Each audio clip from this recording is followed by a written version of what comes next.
calling the world. Please, somebody, come and have a word. I'm Egil Thorsson, pal of Bragi. A wave. Hello. That was his arm there. Hello, I'm throttling Egil. Later on, he will be giving me a tablet to look at where we can see your comments. So I'm going to rattle on a bit. I've got my coffee, and I shall be talking about Anglo-Saxon / Viking weapons. There's not that much difference, obviously. I mean, you know, just put my coffee down. So the most popular weapon, I suppose, that people will be asking about is the good old sword. Probably one of the most rarest things you'd see on the battlefield. But here we have, it's a reenactor's copy, obviously, of a sword. Now, I was reading a book by my old professor, Martin Carver, very knowledgeable about Sutton Hoo. There you go, you're on live now, you're working. All right, I'm on live. Hello, everybody. Hi. So, and to my surprise, I found one of the swords was pattern welded. And I hadn't realised that pattern welding went back so far. Redwood was 7th century and this was before that, so we're possibly talking 6th century. Okay, I have John's Matador. Afternoon, Alex here. Did the Vikings have any dedicated archers like the English Welsh longbowmen in the Middle Ages? They would have had the perfect height and strength to draw a bow. Well, it's interesting that you bring that up. There is a Viking hero called Egil, not to be confused with Egil Skallagrimsson, who had to fire an arrow through a ring to save his son's life. I'll be honest, I don't know much more than that about it, but having said that, bows were looked on as an aristocratic weapon. In the reenactment group I was in, Regia Anglorum, excellent reenactment group, it was only people of a higher class, and I think they got that idea from the sagas when the Lay of Rig, when he's going defining the classes of people from Thrall, Carl, and then the Lord. And the Lord is said to be there plaiting a bowstring. How true that is, I don't know, in all honesty. But you can imagine that in this country there is a big tradition, England, there is a big tradition of bows. And like you say, you know, they've got the height and strength to draw a bow. Bows have been around here. The earliest one I think is Neolithic. It's a flat bow. It's actually more powerful than the famous longbows in Agincourt. Something just went ping, so I'm going to have to ignore the ping because I don't know what's going on here. So, yeah, and bows were, they're not a major part of the warfare thing that I've ever seen, although they're tending more, as I say, towards the sword, which I was talking about earlier. I'll put down somewhere, here it is. I've got a load of swords here, you wouldn't believe. It's like an old army store. There are various types of swords and knife. The major difference being that you have here double-edged, which is what we all know and are familiar with. Some of you may not know that there were single-edged swords resembling more a machete or jungle knife. There you go, look. This is a Norwegian one.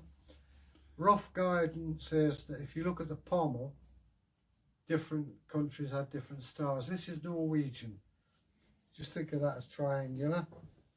Have we got a Danish one? Danish one looks like a loaf of bread. Causing havoc down here. Watch out there, sharp. Yeah, I've got my own problems here. Good luck. There we go. And English ones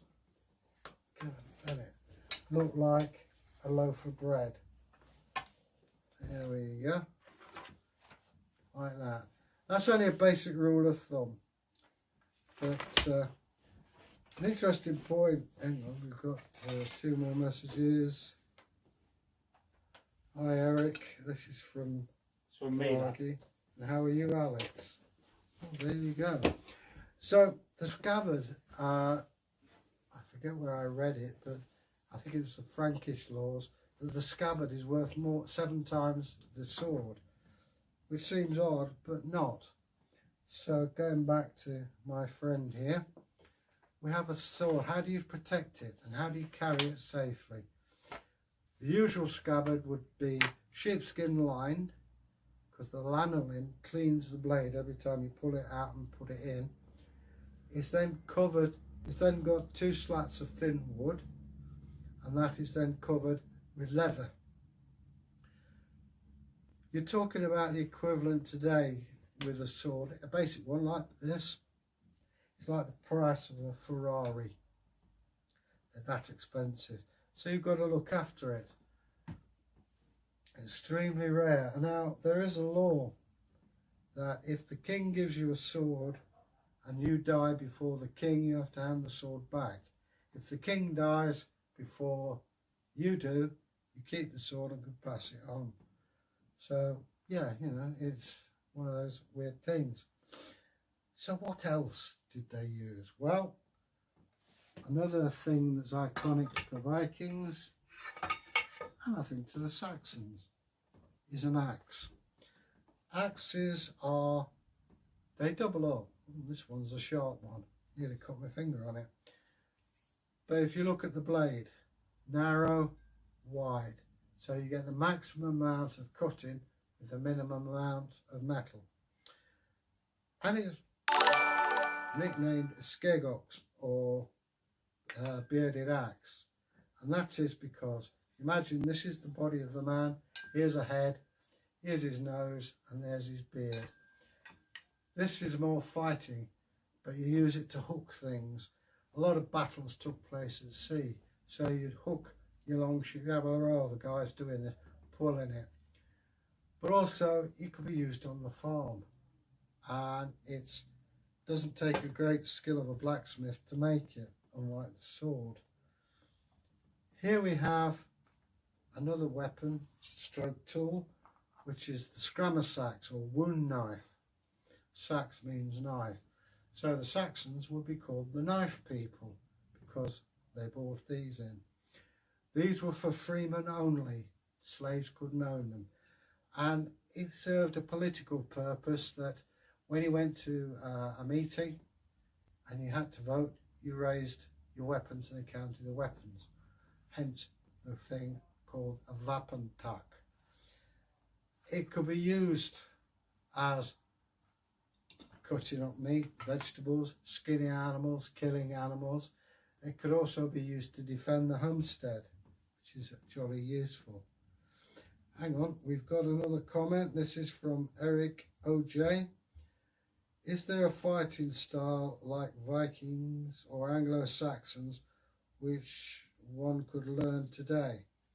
And kind of like, how are the ancient martial arts from Asia when all this, which are still used today? There is, I've heard that there were martial arts from both Saxon and Viking. What they entail, I don't know, and I don't think anybody does exactly. It has been suggested that fighting. Again, I don't know if that's true. Sounds like Morris men dancing to me. It could be. Maybe that's where Morris men came from. I don't know. I'm being honest with you here. Maybe somebody out there knows more about it than me. I'm sure they do. So Andre Lefebvre, evening all. Well, evening to you, sir. Good to hear from you. We're talking about Viking Saxon weapons and about the unarmed combat that I'd heard about, but I don't know anything about. It's interesting to know. I think that most of them are pretty handy. I mean, I can speak both armies, Saxon and Viking, were mostly made up of farmers. They weren't professional soldiers. You had professional soldiers, hussars, etc., who would probably be like the NCOs and officers. Just going to have a drink here. But who knows? Bragi sent another one. Oh, two here. To Andrew LFA, how are you, Viking brother? And you're more than welcome, Jones Matador. Keep up the good work, Egil. I'll keep trying. He's come back. He's always gone again. So anyway, as for the martial arts side of things, I really don't know. How are they preserved out the east? Well, I think they tended to be more based in religious centres and kept there. Hence the Shaolin priests and people like that. I can't really say much. Martial arts isn't my thing. One of our subscribers is Rob Napier. He's a big guy in martial arts. He's a second dan in Kung Fu, and he's quite knowledgeable about it. If he comes on later, I'm sure he'll be able to answer your questions, but at the moment he's not online, so we'll get back to Saxon weapons. So we were talking about the scram sacks. They come in various sizes. This is more likely the size non-military would have. I use it to eat at feasts with. It's got a sharp edge and it's jolly useful. I also use it for cutting string and various other things. So that's another weapon. We've also got such a selection of weapons. The one I want they haven't got is the club. That's probably the most simple of all weapons, and a lot of them were tree roots, things like that, in that the churchmen in Christian times were not allowed to spill blood, i.e. couldn't have an edged weapon. So they had a club. Apparently it's alright to bash somebody's brain to a pulp, but it's no good, not good. Oh, there you are. Oh, just had a club thrown at his feet. That's me done. And here we have a club. Simple piece of wood, wallop you on the skull, will kill you stone dead.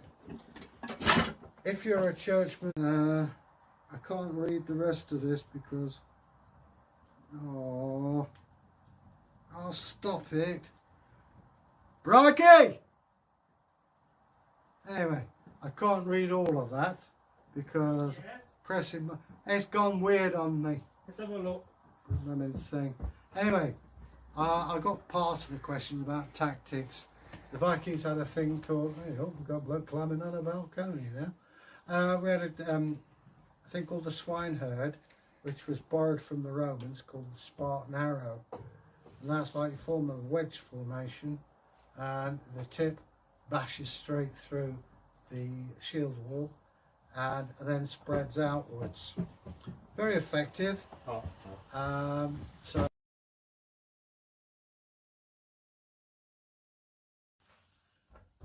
the spear can be used for hunting and for warfare.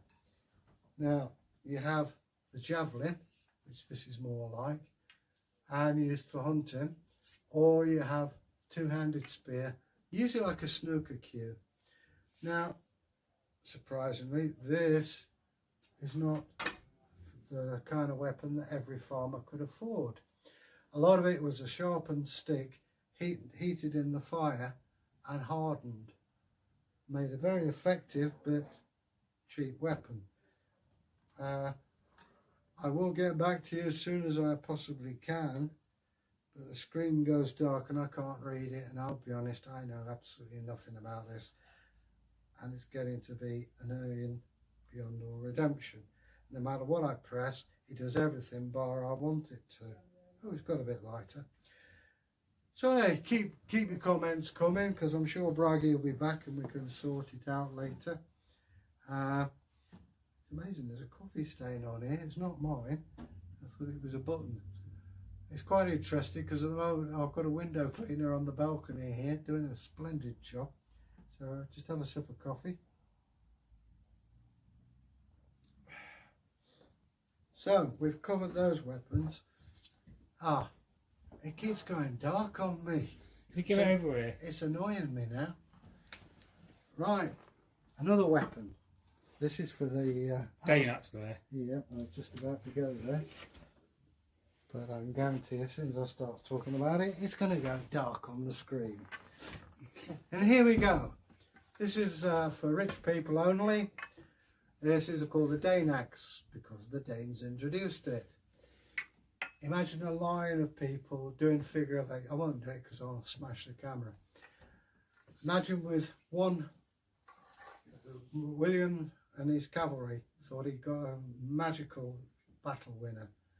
So they see them coming up the hill, and when they're near enough, wallop, they bring this down, and you have a man who's chopped in half along with his horse. Certainly upset King William, which I'm sure you understand. You know, all those years of training for a night and everything else, and some guy with a big axe chops him in half. It's a later edition and sort of went out of favour after Hastings, really. It'll be okay for you. Okay, well, they don't go too far because you never know. We are having signal problems now and again, Egil, so just be wary of that. Okay. Because of the atmosphere, thunderstorms are out. Oh, it's that blooming window cleaner. Did conversion to Christianity change the kind of weapons used by Scandinavians and Anglo-Saxons? Well, as I said, your Christian bishops weren't allowed officially to draw blood, i.e. they couldn't have edged weapons. So this Bishop Odo on the Bayeux Tapestry, you see this, and you see them flying around. So yeah, you could say that that had changed it. And now Northworthy, oh yes, is Bragi. I think so, thunderstorms affecting the signals, I think. And Sir Andre says, it's disgustingly hot here. It's not exactly cool here either. I've had to close the window because I don't want to upset the window cleaner. So as you can see, there's a diverse selection of weapons. Going back to one of the comments, did Christianity affect the type of weapons used? Not the type, no. But I would think that the Mercus Mathri, the chosen man who flew the Raven banner, he got topped whether he was victorious or not. So they obviously didn't have that in the Christian times. But, you know, pretty much the same. It's all pretty gruesome and savage. What happened in the late Viking invasions of England in the 900s after Christianity started spreading? Did they attack churches and monasteries? Less. It's a very odd thing about Christianity because, you know, if you follow what the historians, if you read the Anglo-Saxon Chronicles and say, and, I don't know, Mercia became Christian, who they're referring to are the bosses, the lords, the ladies, and his immediate retinue. And yes, you know, you got your monks going around saying, oh, you'll burn in hell if you do this. And they would say, oh yes, and go to church. However, pagan festivals sort of went underground because paganism served more agricultural societies. There was more forum in that, and they'd pay lip service to it. And if you've been brought up with loads of gods and goddesses, one more either way doesn't make any odds. So there's that. Yes, the mace would give us a headache. Bit of murder. Right. But as I said, I mean, Christianity itself, you wouldn't attack monasteries as, you know, because you get, oops, Bragi nearly tripping over a lamp there. Who put that there? You would be surprised at what's going on here. I just had a guy climbing up a ladder, opening the windows. I've had Bragi tripping up over stuff, passing weapons to me. He's now sitting there. Dad's gone to bed. I'm getting up in a minute. All right, Dad's gone to bed and he's getting up in a minute. But we shall carry on because I'm a groovy guy. It's what I do. That's what J.J. Cale did. Yeah. Carry on. After midnight. No, it's a song. Yeah, I know. It says after midnight. Oh, right. It's the only one I Sorry know. about that. Youngsters. You're not in the blues tradition. Yeah. Anyway, enough about blues music, unfortunately. Egil Blues. Yeah, well, I've got a bit of practicing. Quite surprised me. But anyway, enough. So, getting back to the web. We got 8 people watching. Yeah. I'm a superstar, Pop. mate. So as I say, I mean, weapons probably didn't change. Well, they didn't change. The tactics, I would imagine there was no monasteries being attacked because the church would be on your back literally and you'd be charged with heresy or something like that. Georgia Matador, excellent, thanks.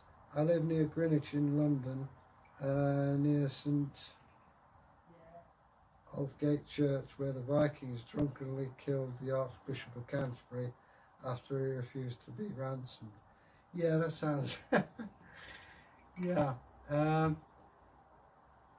There were incidents, obviously. I mean, like even today, if the criminal in the world can make a few bob, they're going to do it. And also, let's face it, as far as the Archbishop is concerned, he'd be made a martyr. But nonetheless, probably very unpleasant. I understand it's even hotter in London than it is here. My goodness, you can fry an egg on my head at the moment. But just a note to all you people, yeah, COVID-19, be careful.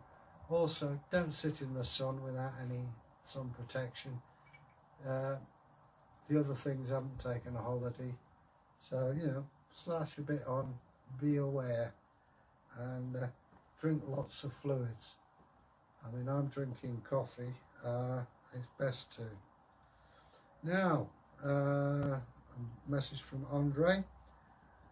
According to a document I read, when the King's Knights burst into Canterbury, a group of pimps, it's quite possible. Becket himself would rather have a man on his side, so he made him Archbishop.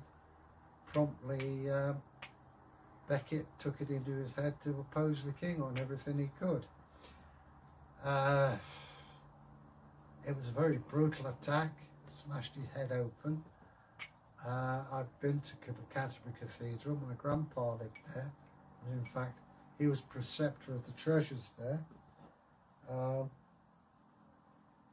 It's unfortunate that declared they would not trade with a pagan, and that closed off a lot of markets. Anglo-Saxon England, oh, he's got some water for me, bless him. Tap to retry. Tapped it. Let's take it past. We don't know, it's just probably the hot weather that's causing it. And so Andre says there's a lot of lagging, so yeah.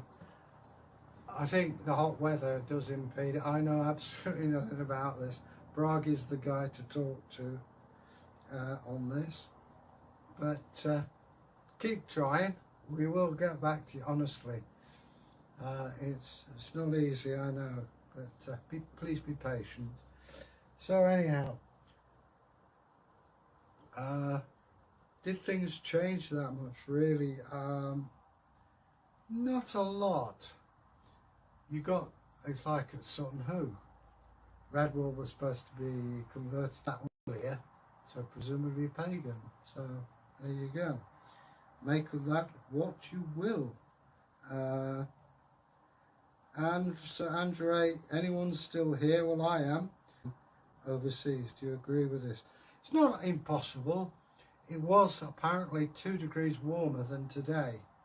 The major reason they started raiding was the inheritance laws. If you had to inherit everything and everyone else, well, no, sorry, mate. There's not much farmland in Scandinavia. You've got to survive. What do? There's a rich kingdom called England or Albion. Let's go over there. and that's what they did. Okay, I think anything it might have encouraged them. Yeah, you go where the money is. I mean, yeah, over there. If you've got the chance of earning £1,000 a year or £100,000, which one are you going to do? More than likely, I'd go for 100,000. But and I think most people would. They're not much. It's a weird thing I noticed about history and archaeology. In some ways, people are very, very different. In other ways, they're exactly the same. You know, it's a very strange thing. One of the most weird things is I went for a day trip to Hastings with a friend of mine, who sadly is in Valhalla, and I sat looking, and it reminded me of an archaeological find in Wales, and these were footprints from the Neolithic period, and you had children's footprints dancing around, a family group, children. What's in the box? Do you want to know? If you want to know, text us. Yes, keep watching. You want to find out what's in I'll that give you magic a clue. box. It's very light. I'm feeling there's not much in there, but what do I know? Okay, everyone out there is being safe. That you listen to what your government says. I know it's odd, but they do have your best interests at heart. I carry a mask with me.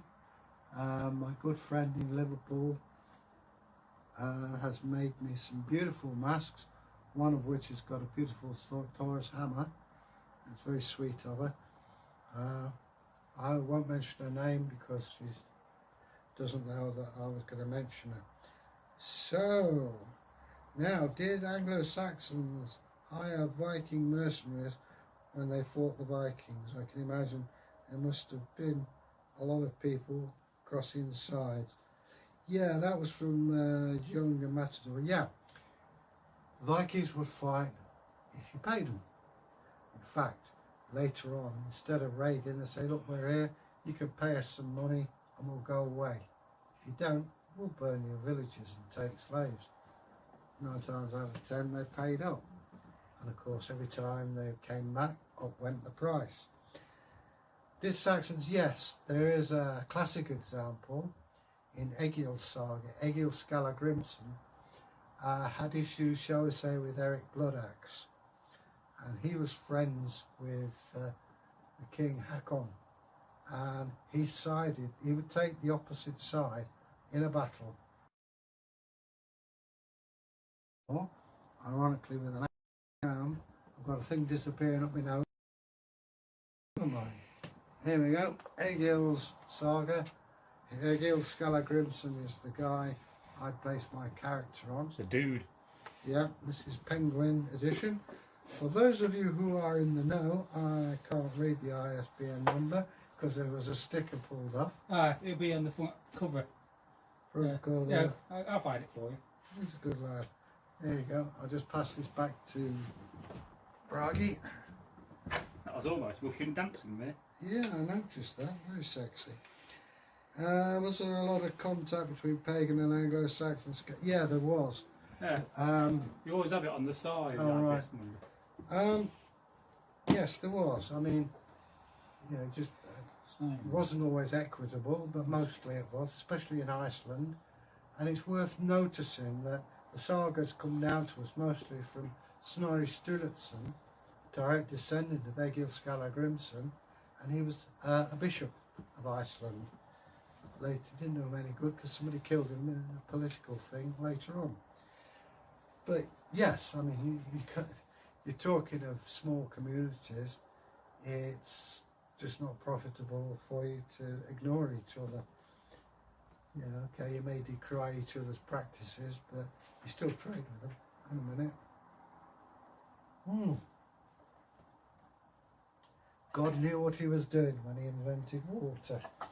Okay, moving right along. Have we got any more? Sorry, I lost you again. That's Andre. Don't worry about it, mate. Keep trying. it's up and down. I mean, Bragi's had about 3 or 4 attempts here, haven't you? What? Trying, you know, with the lagging and stuff like Yeah, that. it It just happens. No good worrying about it. I've looked at the quality of the stream. It's not too bad, and it'll play okay afterwards. Yeah, well, I mean, it depends. Sorry I lost you again for a while. Well, welcome back. Like I say, we've been chatting about the... Do they want us to restart the live stream? Let me finish. About the content. Did pagans and Christians mix? Well, yeah, hang on. Eric O.J., was there anyone like Snorri in England who wrote about their gods? Not as far as I know. I mean, we've got people like, what's his name, Saxo, sounds like Saul, Saxo Germanicus or something. We get little bits, but the point is, when these people are writing, like Bede, they A, assume you know about the pagan practices, and B, they'll say things like, and they worship devils. Bede does that a lot. So, you know, bear that one in mind. I suppose Bede he's always called the father of English history. Bragi said, do you want us to redo this again? I don't know what he means by that, but presumably you guys do. Perhaps you'd like to say yay or nay, and we'll get back to you on that one. He's disappeared again. Keep disappearing, he won't sit still for 5 minutes. Now another sip of water. I know further south it's even hotter than it is here. By the gods, it's hot here. I mean, I'm sweating pretty much, but not to worry. Better that than 10 foot of snow, eh? That's next week. So, any more? The sagas that I think everybody should know, they were got at. You can't help it. Snorri was a Christian. That's how he was brought up. So there's going to be Christian elements, and it's going to alter things to Christianity, as was Bede.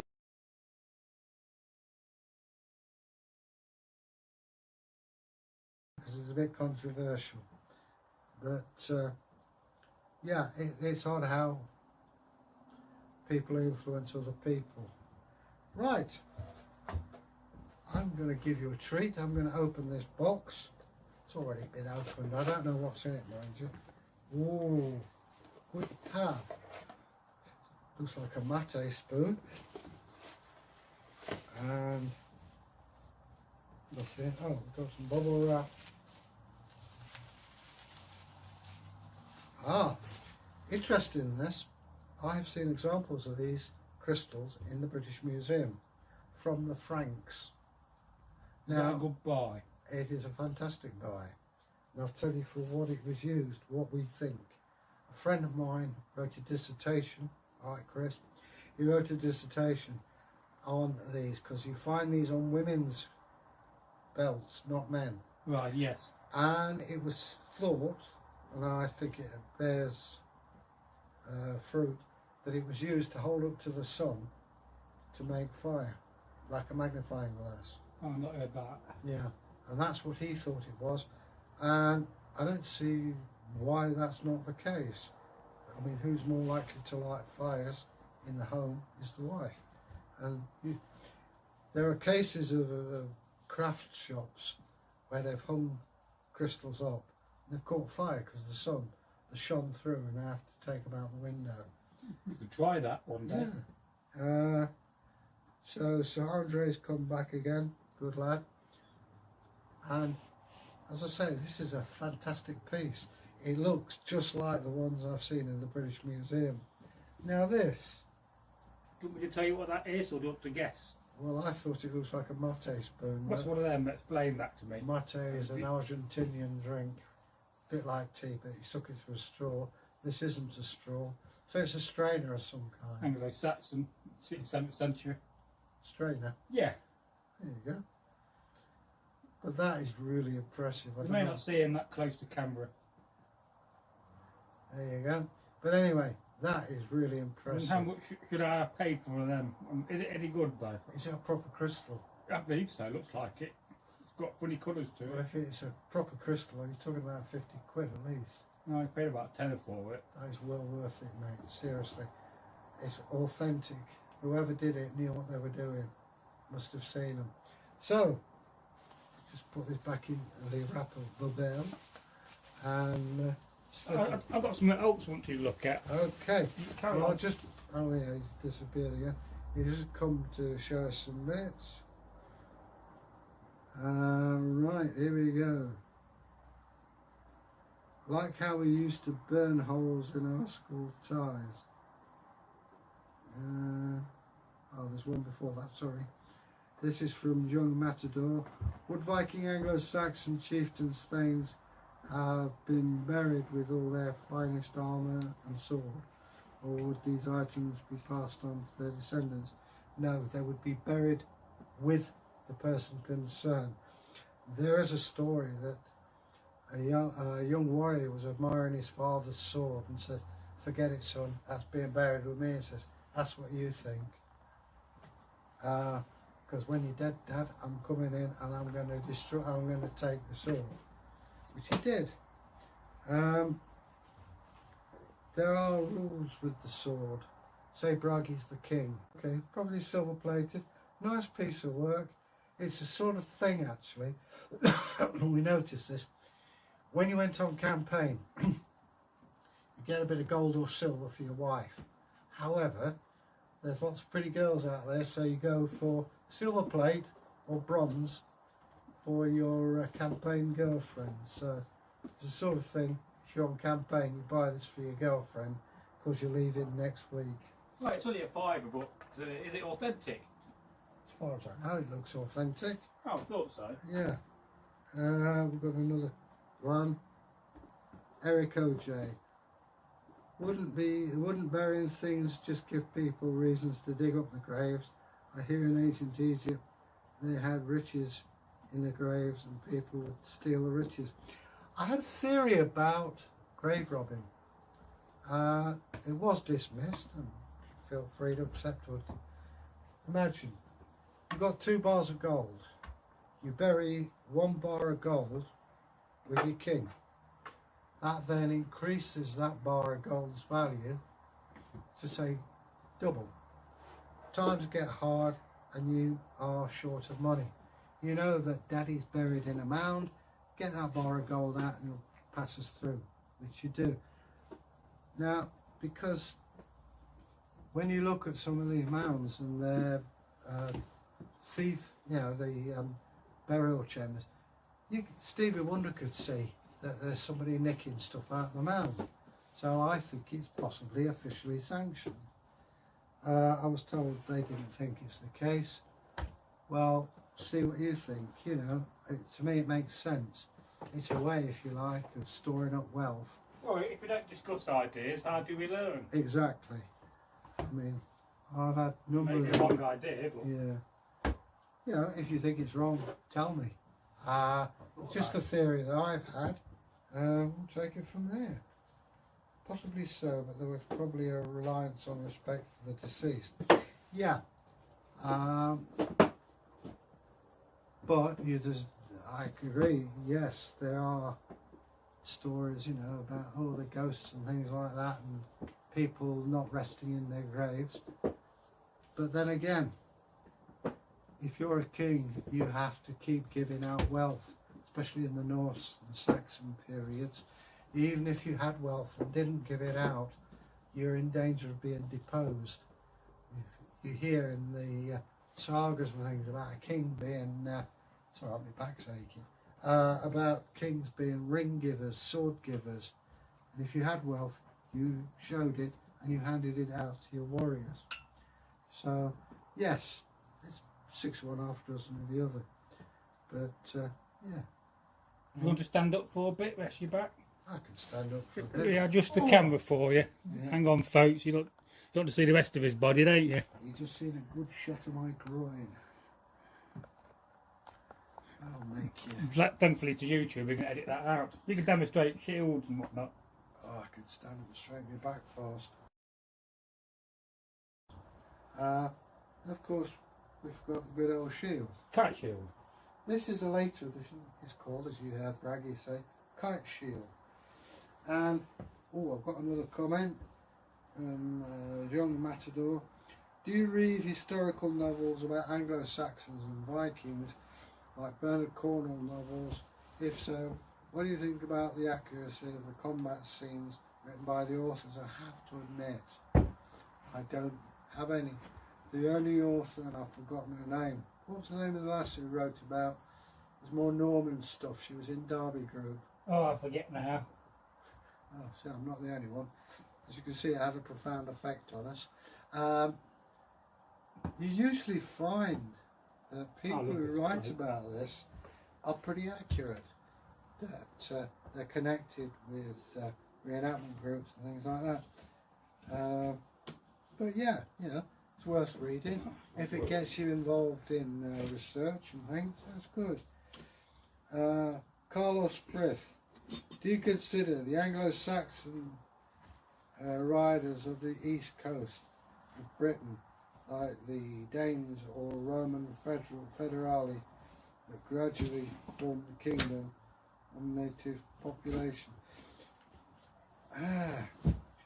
Well, we talk about the invasion of the Saxons. To be honest with you, most of them are here already. This, a Roman policy was that if you're an Englishman, you didn't serve in England because you could nip off home. If you're on the Rhine, you're more tempted to stay. And if you're from the Rhineland, come on Hadrian's Wall. And we find that there's a lot of Germanic soldiers here. I think of the 6th Legion, I may be wrong. But then there was a war with the Huns in Saxony, so they brought the relatives over. Then we have Saxons hired as mercenaries, Hengist and Horsa, who supposedly came over in the British ship. Bragi's busy throwing metal bits around. Yeah, hit my face. Ow. Hit him in the face. But it's jolly That's funny. the Viking life. I'm saying nothing. But yeah. Stupid thing. As the effect, well, we've looked at, there's a lot of work been done on place names and things like did the Saxons annihilate the Saxons? Well, to be honest with you, the Welsh are the true English, are the true inhabitants of Britain. They were pushed west into Wales. The Welsh were pushed out and went to Ireland, who were pushing out the Irish and went to Scotland. It's called the Celtic Shuffle. The term Welsh is a derogatory term actually by the Saxons, meaning short, squat, dark foreigners. But that's the way of it. Another message from Carlos Frith. Do you consider the Anglo-Saxon raiders on the East Coast? Yeah, I've already read that, sorry. Considering the Anglo-Saxon and Viking homelands were relatively close together, did the two sides consider each other blood enemies? Did they know another prior to the Vikings coming to England? There was more fighting on the continent than a bit. We are used today of Norway, Sweden, Denmark, Iceland. There were no official countries at the time of the Viking raid, so you know, you got the Huns trying to get into Norway and Denmark. You got them fighting off the Huns and trying to beat the Swedes. It's more clan warfare. In fact, people come to England to get away from a lot of that. So it isn't until countries are settled and boundaries are agreed upon that things calm down. Yes, they knew about, I know, like I said earlier, about Egil Skallagrimsson. He fought on any battle against Eric Bloodaxe, and I'm sure the same thing happened there as well. Eric OJ, have you guys read or studied about the history and mythology of pre-Anglo-Saxon Britain? I did a whole term of Anglo-Saxon stuff. under one of the best Anglo-Saxon experts, Tanya Dickinson, who what she didn't know ain't worth knowing. I've dug at Sutton Hoo. Bragi, I know, has read a lot of stuff. I've been to Sutton Hoo. It was an amazing place, and I urge anyone to go. I've not been to the village of West Stow. I'd love to, but that's something to strike right off on my list. Eric OJ, do you guys have Celtic ancestors? I can only speak for my ancestors. I don't know about Andy. My ancestors, my mother's side were named Branscombe, which means Raven Valley. We date back to the West Saxons. We settled, there's a village called Branscombe. I assume that's something we own. And we tended to be on, we're not warriors as such, we were priests. So Walter Branscombe was my direct ancestor, was Sheriff of Exeter twice. He then became a diplomat for Henry III because of his work in stopping corruption in Canterbury. He was given the Archbishopric of Exeter, and he's buried right next to the altar apparently. I've never seen it. But my other side of the family, Carters, we also originate from the West Country. I'm presuming it's from Saxons because of my chin, but intended more to be Hertfordshire. And I don't really know much about them because they didn't have posh titles like my mother's side. Andre Lefebvre. Eric, I know you weren't asking me, but yes I do. Oh, here we go. Sorry, I'm jumping the gun. John Matador. How certain are people that King Redwald is the man buried at Sutton Hoo? I would say what swung it for me was quite simple.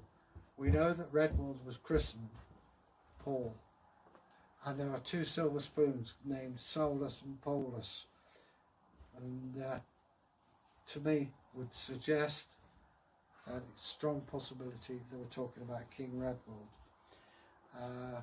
It fits with Bede's description of Redwald,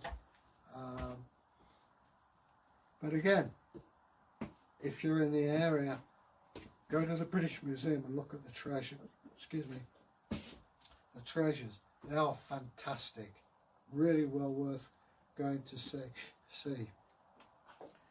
And of course, the excellent helmet by Ivor Lawton, very skilled smith. His work is exceptional. Okay, well, I'm just about to sit down again, so you may see a blank space. That's a good job. Oh, right, that's what you're calling a cat. I love pussycats. I'd love a cat because I've got another mouse again. I've killed one, but I've got another one back. Oh. I hate mice. I don't hate mice. If you're outside, mice, if you're listening, yeah. When I start living in your area, you can set traps for me. But if you're not paying rent, outski. What you dislike is house mouse. Yeah, I don't want mouse poo all over the place. I'd get poison down, but the trouble is, it doesn't kill them like that.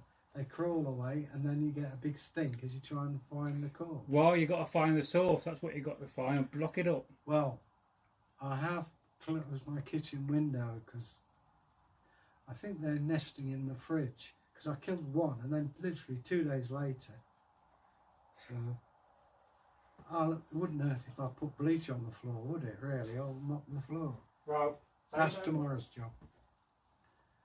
Okay, well, Eric OJ, where's Bragi? He was right in front of me. This is Egil Day at the moment. He's the technical brains.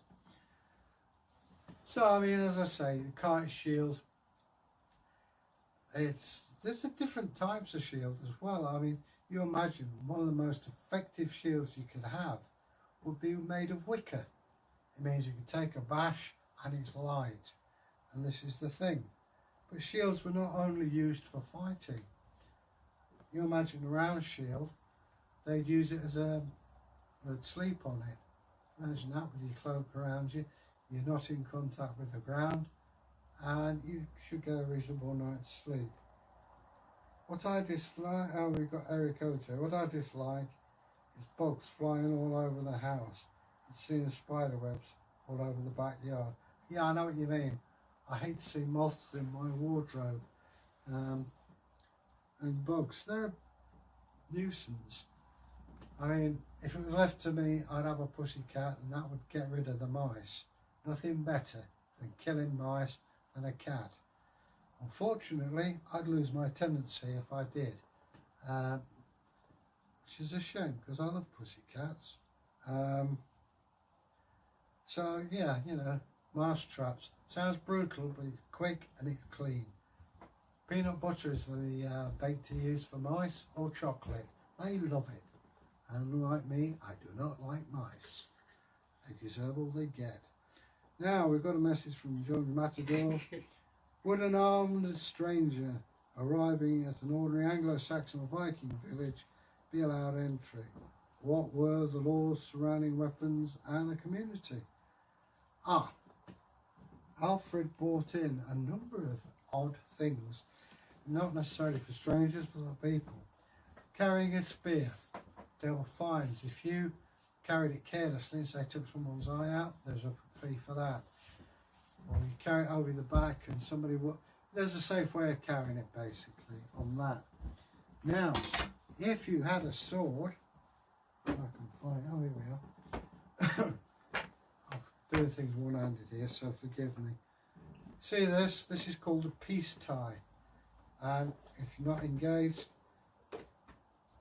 basically you tie your sword in so you can't draw it in anger.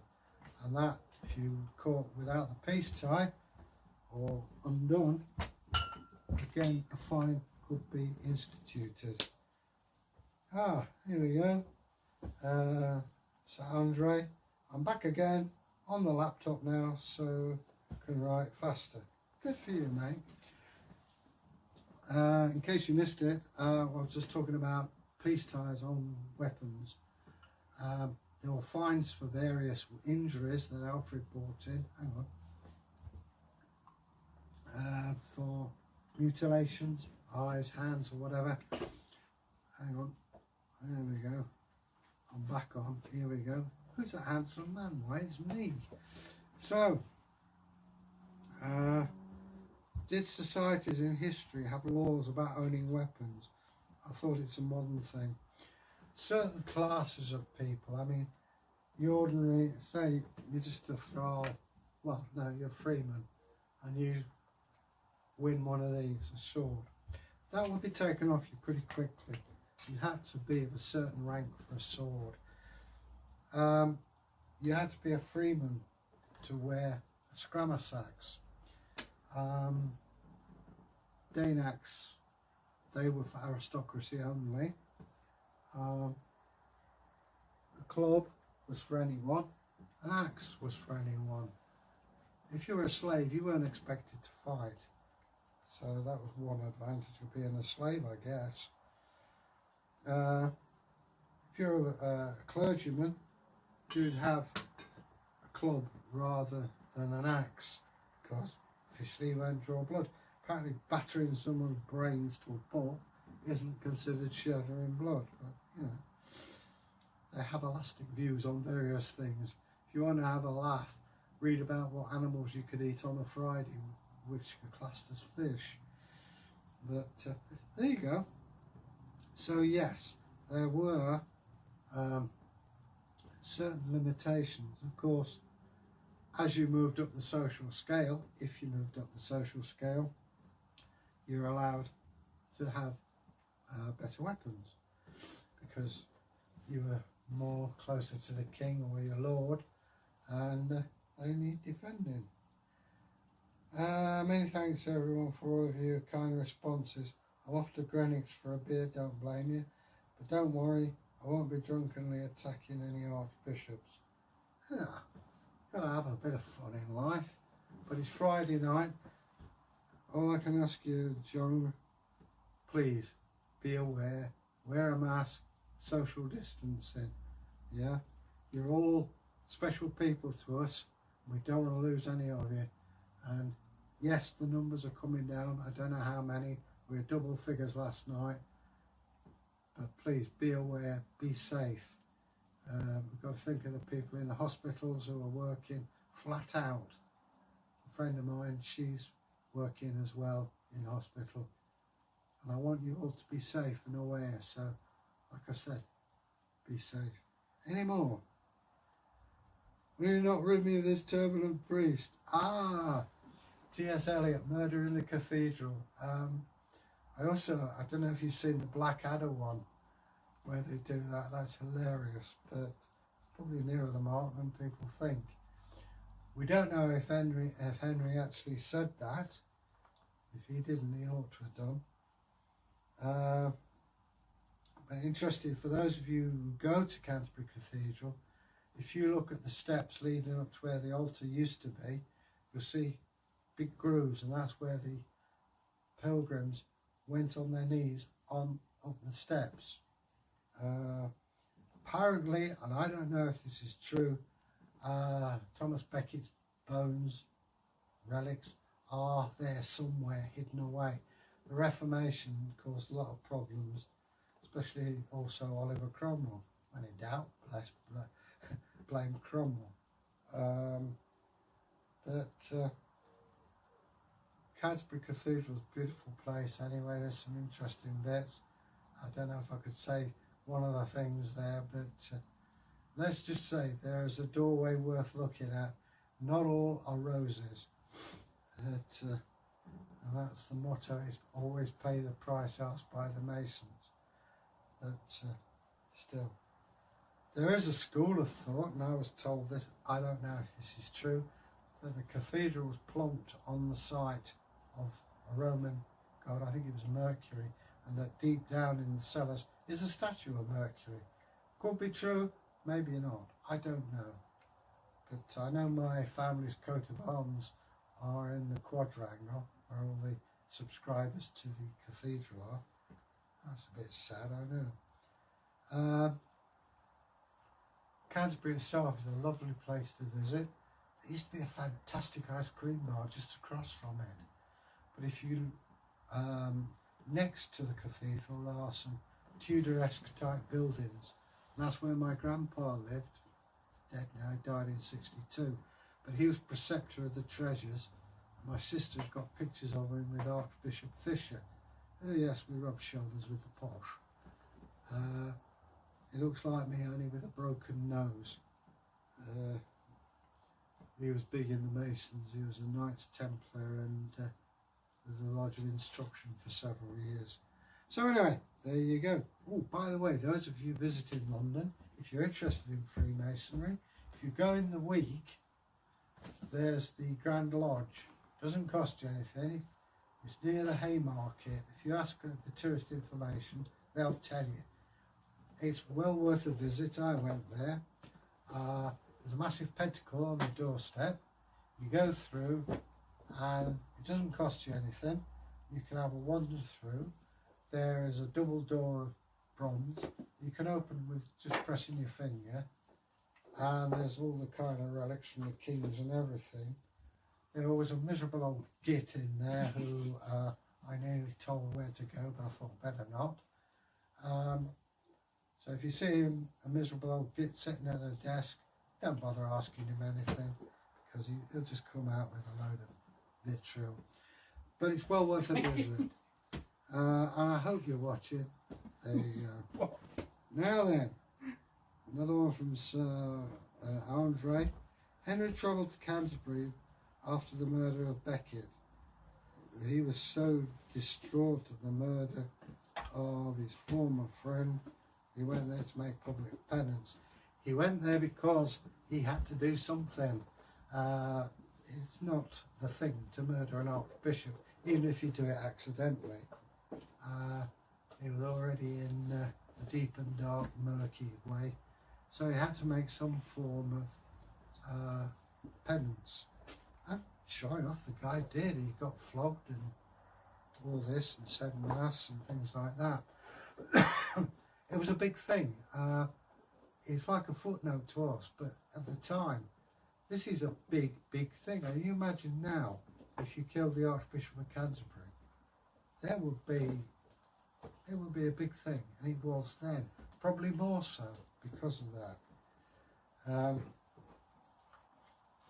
It's an impressive place, is Canterbury Cathedral. I mean, as I say, I've been there, and as you go in, there's a thing called the Working Man's Bible, stained glass, that was saved because I think it's one of Cromwell's troops had a pike and went down trying to smash all the windows.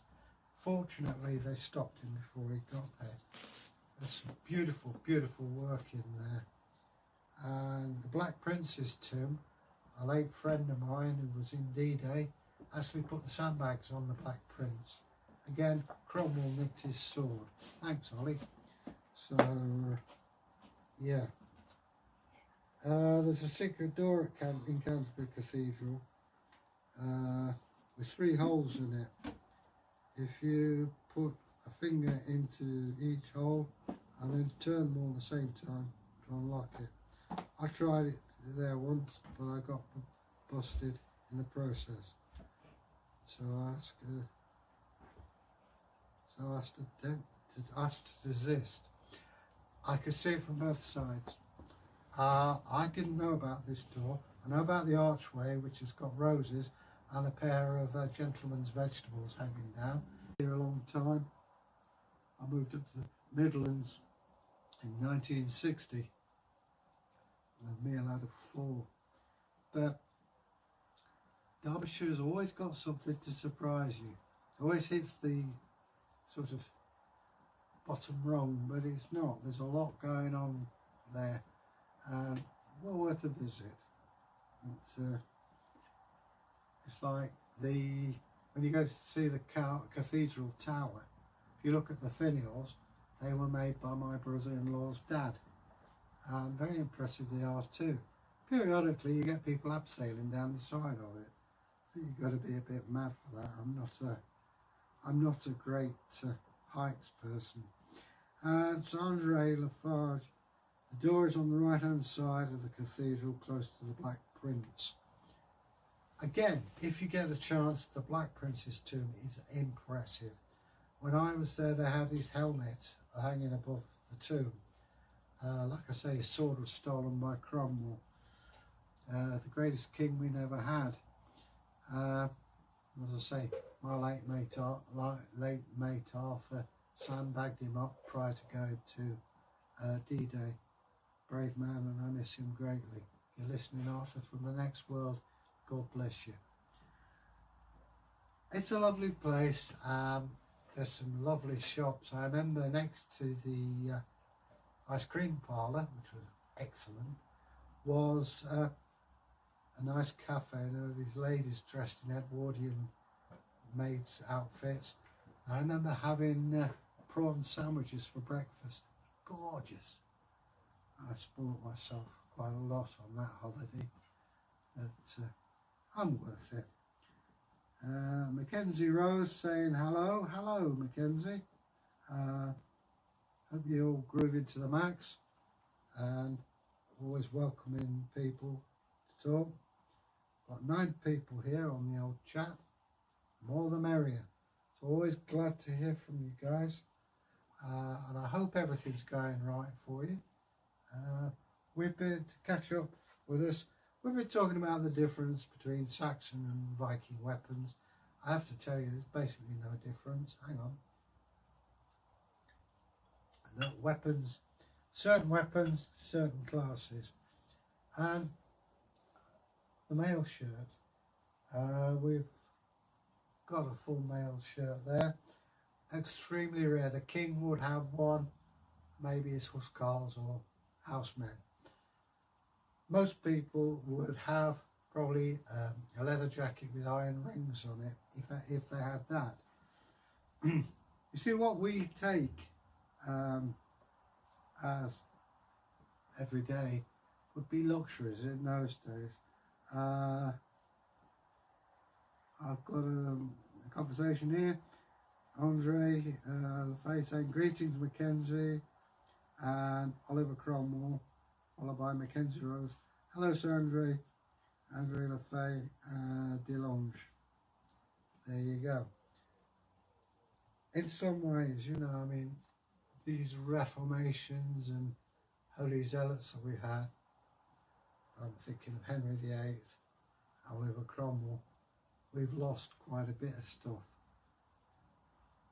No connection, so I'm sorry if you can't hear me. I'll press the retry button again.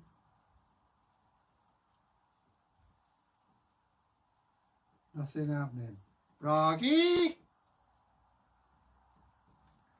I think you can't hear me. We'll be down in the kitchen. I have a feeling I'm talking to myself. No problems. And here we go. Come on, baby.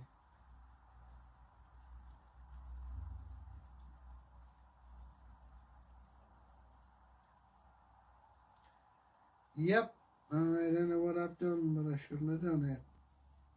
Come on.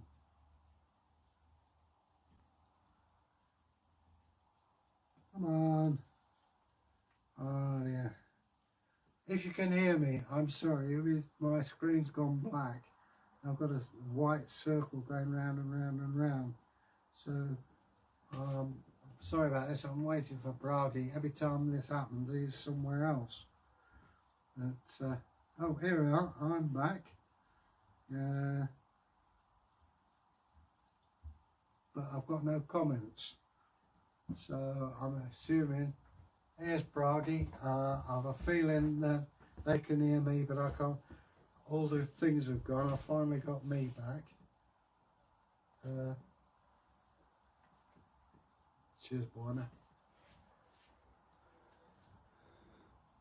Time's going quick, isn't it? It's what, 7 o'clock? Oh.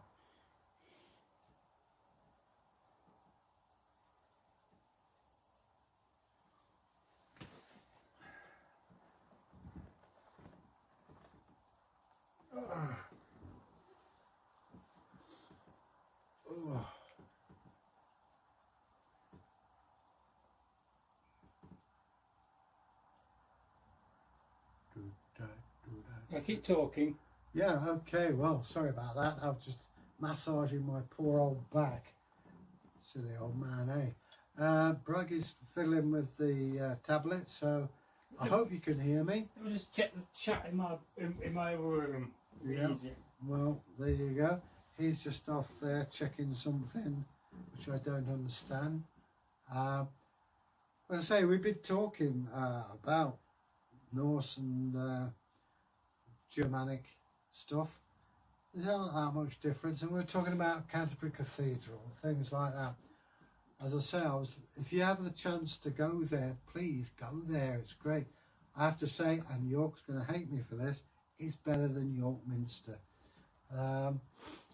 There's more going on there. There's better stained glass, and I'm probably banished from York now for saying that, but it's the truth. York itself, I love it.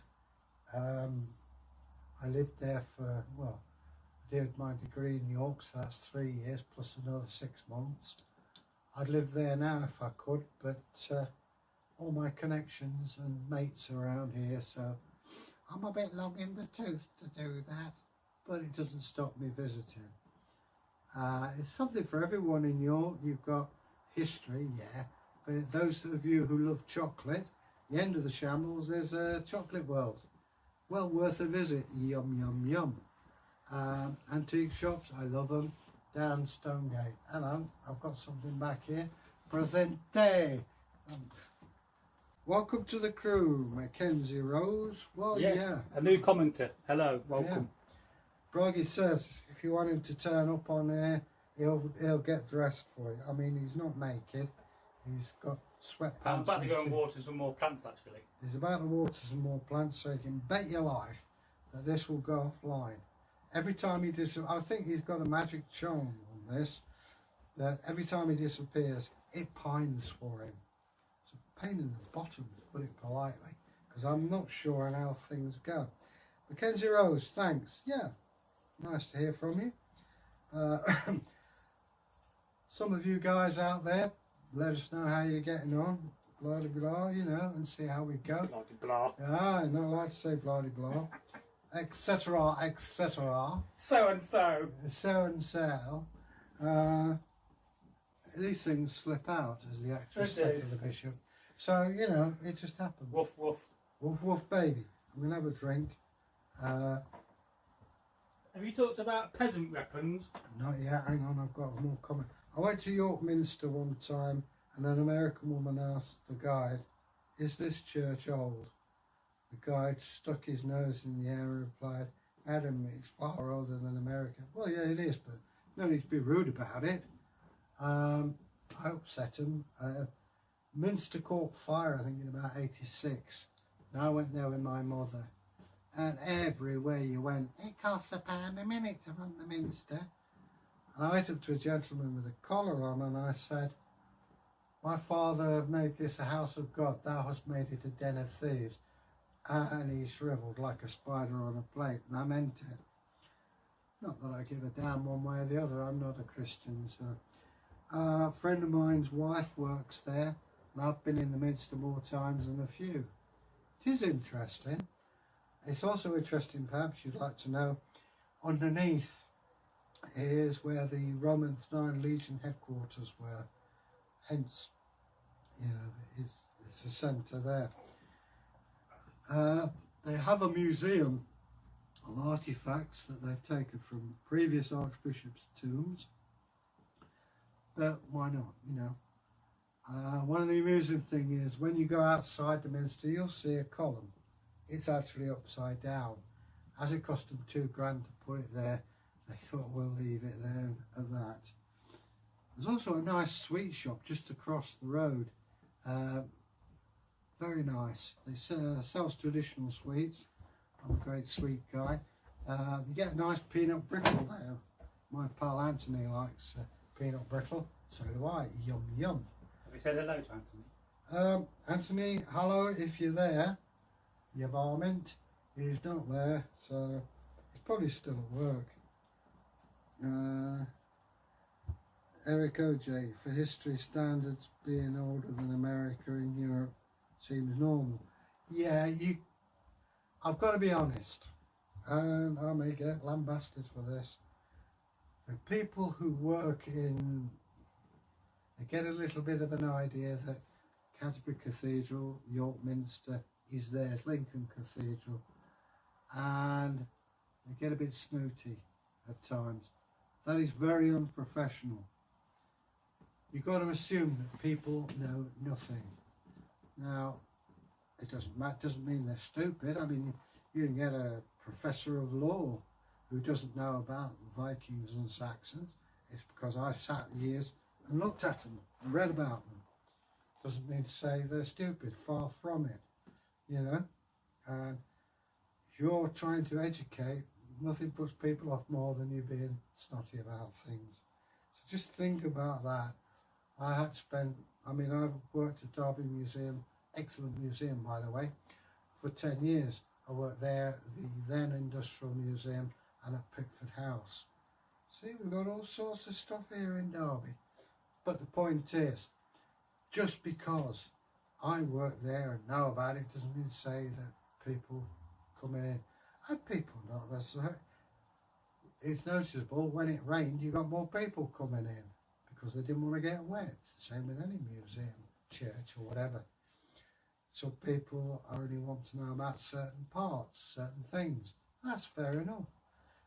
The worst words to come out of a guide's mouth is, "I don't know." And what I would say is, "I'm not sure about that. I'll check up on it for you and let you know." And, you know, that's fair enough. We've got a conversation here with Andre Lefay, sorry. You're totally right there. It's not America's fault, though, just the way things are. For example, we don't find a 100-year-old house old. That's true. Eric OJ, I mean, one could go to Italy and then be at some ancient Roman site, say to people, this is older than England. Well, depends what you mean by England. You go to Stonehenge, you can say it's older than... And it's a pointless thing to say that again. You know, it really annoys me. You get people who slag America off because they can, and it's a cheap shot. If it wasn't for America, we would be in deep stuck. After World War II, the Marshall Plan, study it. Without that, we wouldn't have the lifestyle we enjoy today, all the freedoms. We timed out apparently, whatever that means. I'll keep talking. I look like I've had a stroke. Here we go. Are we playing? Come on, baby. No. Okay. I think it's the connection's lost. I'm not sure. But I'll keep talking till Bragi appears. It's the same. He keeps wandering off. Every time I need him, he's there. He's gone. But as I say, you know, it's cheap shot. It's pointless. And America's our special ally. I must admit, the Americans I met have been fantastic. They're very proud of their country, and quite right. And I'd love to come and visit you. That would be great. Not likely at the moment, but one day, and I'll be there. I'd love to go around each state, and each state, as you know, has got, like Georgia, I'd like to eat a peach. New York, a pizza, or what do you call it, a Reuben sandwich, Katz's Diner. Do that. I mean, it'll be about 12 stone and a lot heavier when I come back. But it annoys me. People attack countries and say, they're rubbish. No, they're not. You cannot judge a country by one or two people. Yeah? It's ridiculous. Well, quite apart from being racist, it's wrong. It's inaccurate. You know, people are people. Be right. You know, I mean, there are national traits which you may or may not like. If you don't like it, don't go there. Simple as that. But don't sit there, you know. You know, I mean, it's very unprofessional if you're a guide. One thing I did as a guide, somebody was asking my opinion, and I said, look, I don't have an opinion. So you must have. I said, yes, I have. I'm keeping it to myself. For all I know, what I think is right, you may vehemently disagree, or you agree with, and the next person would vehemently disagree, or you disagree, but you're trying to trap me into it. I said, it's just not worth it. And they seem to get the message on that one.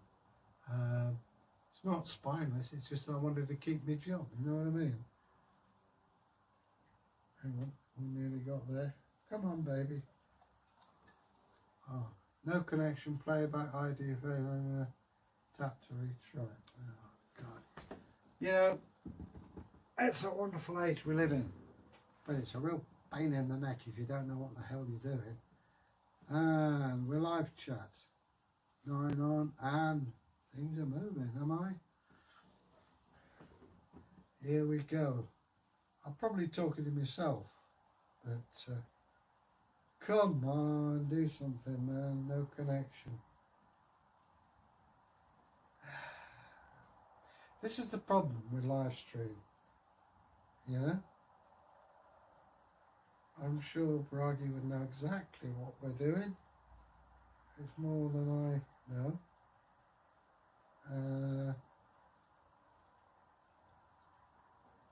Ooh, I did something right, I think. I'm back, and this is focusing. Here we go. Possibly. I hope you hear me. I really hate technology. I could see the use in applications, but it's like somebody who can't read being given a book and say, this has got all the knowledge. If you don't know how to use it, it's pointless. And also it tends to break down rather quickly. But that's enough of my grumpiness. I hope you're all having a good time. I think this is like a universal thing at the moment, the hot weather. It says no connection. Give me a second, I'll sort it. And Bragi suddenly bought a bell and a pig. That's a Viking Anglo-Saxon pick. It's interesting if you actually look in Wirksworth, there is a dwarf carving which is still alive. Got that. Well, I've been talking, so you know I may have gone down, but I went down talking. Move that wooden bowl and pass it to me, and I'll get rid of it. Like I say, every time I move, there's something in my way. Do you want the Viking ballpoint? We'll go on them. Oh, nothing to write about though, is it? What was his name? Because. Good, you saw me on camera then. Oh dear. Yeah. In my modern clothing. Yeah. Please don't be sick. Nah. You're lucky he's been wearing a mankini before that. One day I'm going to actually buy you a mankini and be done with it for 10,000 subscribers. I look like a busted mattress. And then we're going to do a video called Did Vikings Wear Mankini? No, of course they didn't. But why is Egil wearing one? Well, you could have a musician, Henry Mankini. Yeah, don't disappear, because every time you disappear, this damn thing... Well, no, I've got a solution to that. Here we go. You can ring for me from now on. Okay. Viking ring technology.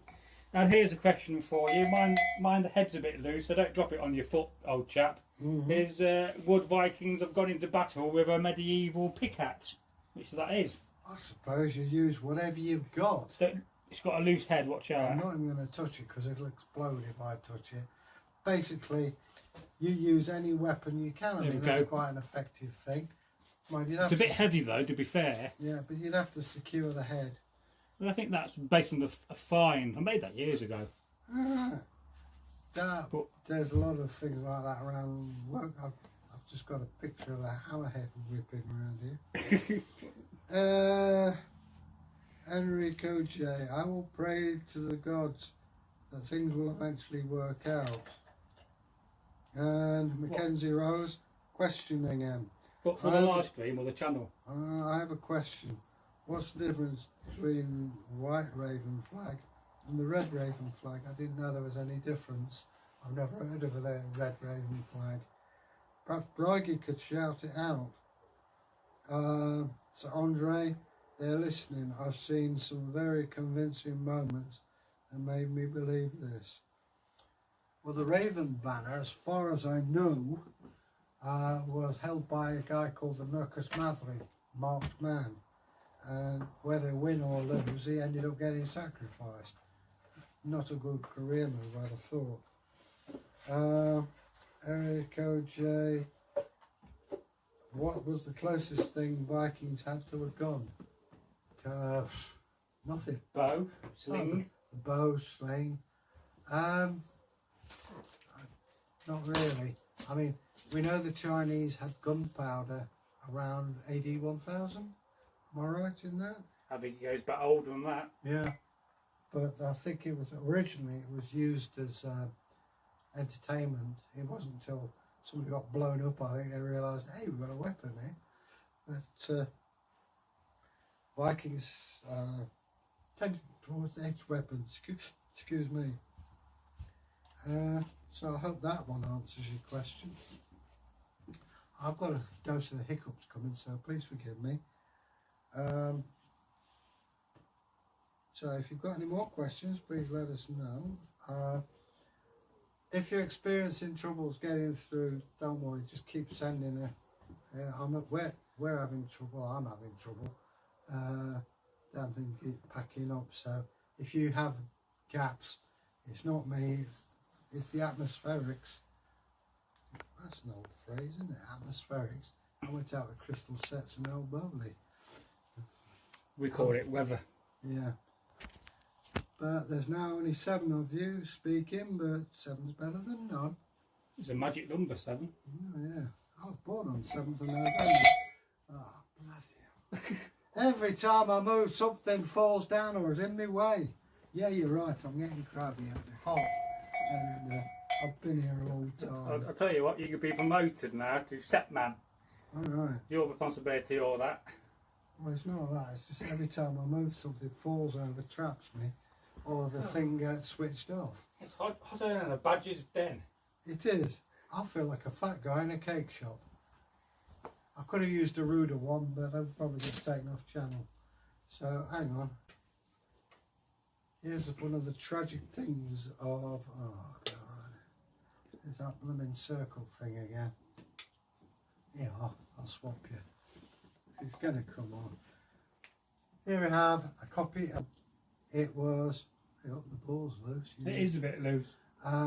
It was made of antler and various other animal products. When it was found, Benty Grange was in Derbyshire. It was offered to Derby, but they said they couldn't afford it, so Sheffield dived in and got it. Now, this is a copy, or as I say, originally this metal, all this metal was done. You've got the little boar on the top. The boar is sacred to the Lord Frey of the forest. I don't think it had this bit on the back either. I don't know, you may correct me. I think it did, yes. Yeah, but I think it would be like more leather rather than metal. I don't know. Oh, Jesus. This bell is getting up my nose. I'll put that there. Someone's having a barbecue, Egil. Oh, lucky them. We should invade our neighbours. Yeah. Take their beef. Ooh, matron. Must admit, I'll be ready for my dinner later on. But I'm going to go off camera for a second to retrieve that tablet, because he's left it over there. It's like a rotten assault course around here. No matter where you move, you trip over something. Yeah, I'm just getting hot and miserable. Has anyone... Hang on. Here we go. Where would we go?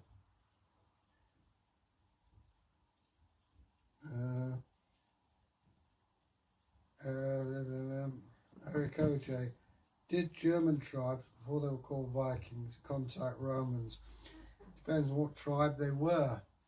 The Emperor the General Varius lost 3 eagles to the Germans in the Teutoburg forest.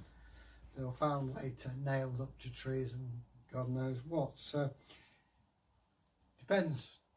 There were intertribal disputes, and the Romans played on that. Pamela lately. Oh, there's a message that's been retracted. Pamela. Again, just because I want Bragi, this her rotten beard. Hang on.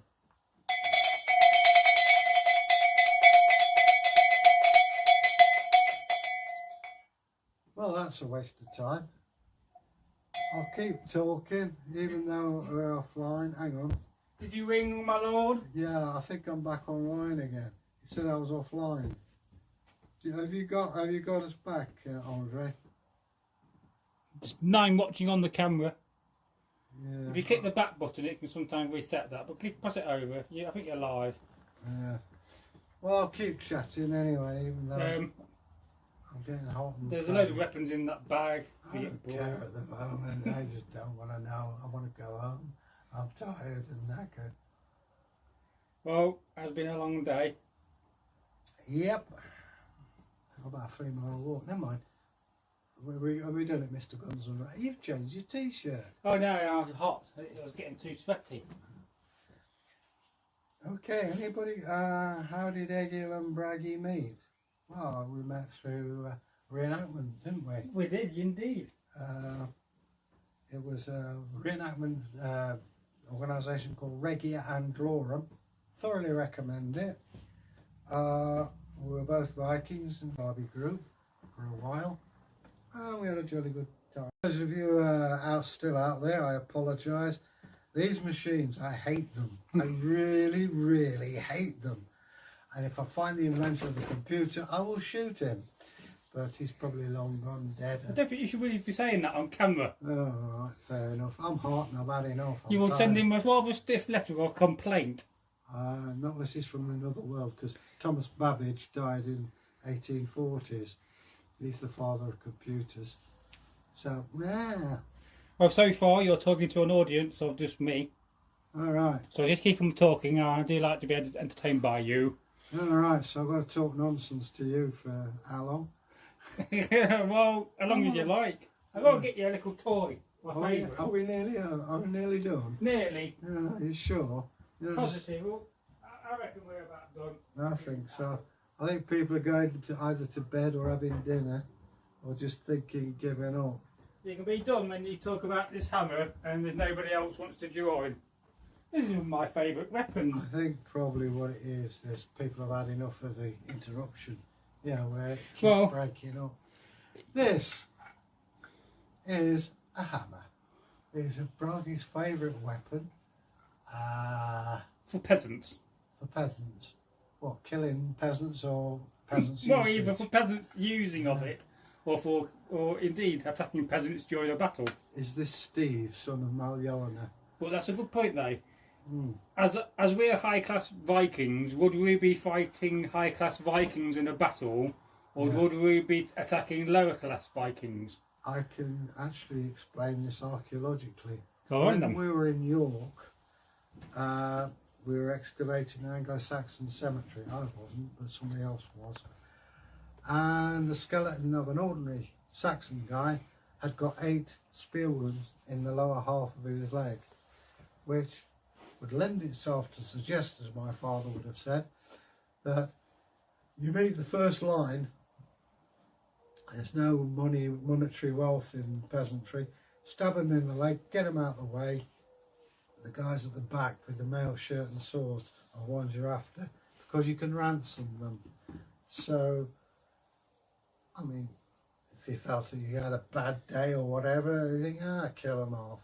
But mostly, you just wound them in the leg and down they go, because they can heal and be a slave, which means you can sell them. Dead men, what's that only good for? Fertiliser. With the guys you want are the ones with the mail shirt, the helmet and the sword. That way you get more money for them, you can ransom them off, or you can sell them off as slaves.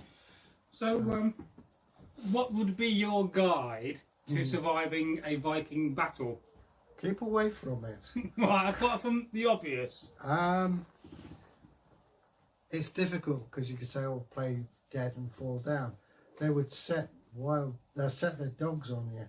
So even if you're laying there, the dogs are going to have a sniff at you. And it's keep away from the rich guys, because that's where the major trouble's going to be. Or go out in a blaze of glory, just go and dive on them. You may never know, you might come out. But my main advice is stay at home. Pretend you've got a bad leg or something, but because bear in mind, yes, the majority of the army was farmers, but the guys in the mail were professional and they would eat you alive. I don't mean literally, but someone might do. But you've got professional fighters against peasantry, and they're going to swat you like a fly. Okay, have we got any more questions coming? Yes, we've got a comment here from Eric OJ, who says, welcome back online. We're back online again. Cheers, mate. And I think the quality looks better, so I don't know what we want to talk about. Have you talked about the Langsacks? You got one down there, look. No. With a bone handle. We've done this before, but here we go. Here we have a Langsax, not to be confused with the alto or bass sax, which is a musical instrument. Sax, as I said before, is actually meaning knife. Is that you? Yes, it was. Oh, thank God for I've that. got an internal beep. This is well, it's not a poor man's weapon. I like to call it the middle class weapon. It costs less than a sword, but it's really effective. It's like a machete. You wouldn't want to get the wrong side of this, would you, Bragi? Well, not really, no. But this is what you'd have on the way up to earning a sword. Although it's no good having it in your hand if you're no good with it. Yeah, I mean, you've got to practice. It's the same with all of these, no matter whether it's a bent stick or a sword or a spear. If you don't know how to use it, you're just a corpse. because there's no restart button on a battlefield. And so the battle's over. What was the medical treatment like afterwards for the wounded? If you had a stomach wound, the women or medical people would feed you a porridge of garlic and onions. They'd wait, and then they'd smell the stomach wound. If it smelt of garlic, you're on the way to Valhalla, because you've perforated your intestine, you're going to die. The hygiene, no. They'd take bandages off somebody else and use them. They didn't know about it. It's amazing how many people did survive severe injuries. I mean, we read in the sagas, a Viking lost his leg or his arm and survived. Whether they had artificial limbs or not, I don't know. I haven't seen any. I have seen at Jorvik, though, a replacement kneecap. And it's a square of copper, 4 holes and a thong, which was wrapped around the knee. Medical treatments and such were down to the women, and they would pass it on to their children, who eventually monks got hold of it. There's some strange things like drinking stale ale and, you know, to mend a broken heart, eat parsnips in a warm bath, whatever. But they did have a tremendous knowledge of herbs and various spices. There is even residue found in an archaeological dig of poppy seeds. Poppy seeds are used as an opiate, stop you from, well, lessening the pain. But of course there's something else that these guys had that we don't, and that is a higher tolerance of pain. Even from my grandmother's time, pain was something that happened, and we are cosseted, as they used to say, to having anaesthesia. Oh, I'm feeling a bit ill, so have an aspirin. But I mean, aspirin itself comes from willow bark, which the Saxons knew about, and the Vikings, and various other things which progressed as time went on. It's a different world from what we know. So Eric OJ says, how did you guys become reenactors? I can only speak for me. When I'd done university at York, I was, shall we say, at a loose end. And Jorvik, the actual Jorvik Centre, had a troupe of people, ably led by Pete Gardner, who were dressed as Vikings and promoted Jorvik. And I thought, that sounds fun. And I joined in. It was more craft-based rather than combat-based. But I learnt bone carving from there. And it's things like, you paid 10 quid, you could make your own helmet. And I always remember Pete's comments, well, we could do better than that, can't we? And, you know, it was great. Officially, we were supposed to have been done at 10.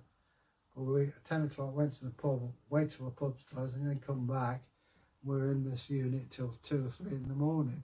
Great times. I moved back to Derby, and I always remember Pete saying, you represent York, even though you're a member of Derby. Make sure we're proud of you. And I hope to goodness that I have. I think I have. Pete doesn't do it anymore. And it was at Derby Group that I met Bragi. At one time, Derby Group was enormous. We would field 15 warriors in a battle. Something which, you know, Derby's not that big a place, but we had great times. Politics reared its ugly head, and people began to believe they were the characters they portrayed. Egos came, politics came, and eventually the group split, which again, one half split even more. The other half, well, I think the Derby Group is based in Chesterfield, and the other half went to Nottingham. It's just the way of things, but it's a shame, really is a shame, that people's personalities come to play. I don't get it myself, but The character I played was a mercenary, so I wouldn't be a particularly nice person, but you can't do things like that when you're dealing with the public or school children. But as I say, that's how I met Bragi. I don't know what his history is before that, perhaps he could tell you. What's that? How did you and me meet? You were saying I was at your... Oh, I think I went round your flat. It was in the Derby group. So, a question here for Egil. Would you like to go on a longship voyage? I've already been on one. No, a proper one. Yeah, I've been on one. You know, like from Iceland to somewhere else. Oh yeah, I mean I've gone in the Irish Sea from Dublin, cross out to the Irish Sea and back down again. I thoroughly recommend it. It's not like being on an ordinary boat or ship that hugs the waves, whereas a normal ship we have smashes into it.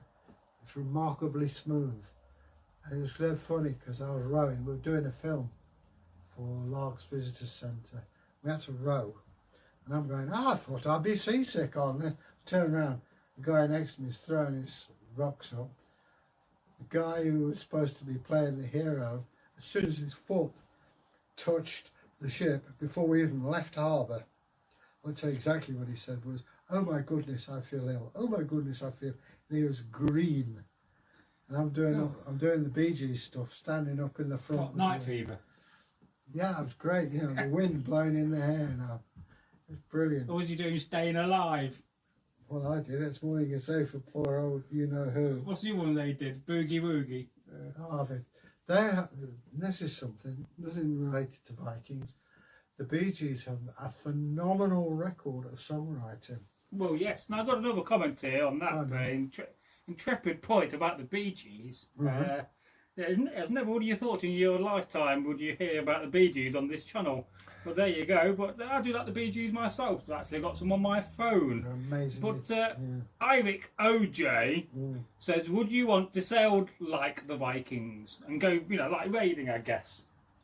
But that's downstairs. We're back in a minute. I think it'd be a short life and a very unhappy one, especially nowadays, with the invention of the machine gun and torpedoes. Well, what about back in the day? But back in the day, yeah. To be honest with you, I mean, we talk about the Viking villages and cities. They would be fetid, they would stink. Having dug archaeological sites, Jorvik, great trading centre, but it would be mired in filth, diseases and So I can understand why people would want to be at sea, fresh air and things like that. Also the chance of settling in different countries. But you'd have your responsibilities, it depends, you know. If you've got a family and you've got a farm, you've got to look after them. It's no good nipping off down to Byzantium or anything like that, because chances are by the time you come back your wife and children are either dead or she's got herself another fella. Either way you miss out. That's all presupposing you come back alive. The longships themselves they're pretty smelly places. All weapons would be covered in pork fat for a start to stop them from corroding. You would probably share a sleeping bag. They have double-sized sleeping bags. So again, you know, bear in mind the only washing you could do is in salt water, not advised. If you get wounded on campaign, chances are you're going to die. So you can see where the idea of let's die bravely and quickly comes from.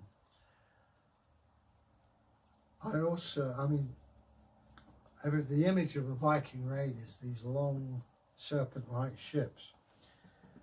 Well, yeah, that's great for your troops coming ashore, landing, but if you've got cattle, livestock, and you've taken them prisoners, they ain't going to be too happy. So you have a thing called a Nor, which is a shorter, stubbier, deeper trading vessel.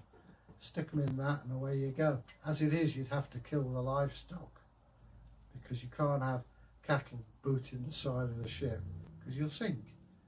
So yeah, you know, things like cheese and milk, you're fine. Even slaves, they ain't going to damage anything. But you've got to have storage space for them, otherwise rather pointless.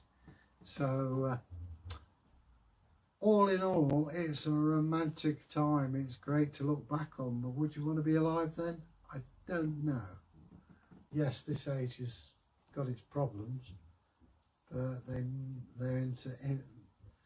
fade into insignificance compared with the problems you had in the Norse. I mean, we're pretty certain there's not going to be another war for a while, I would have thought. You can't say that, or you'd be raided, you know what I mean?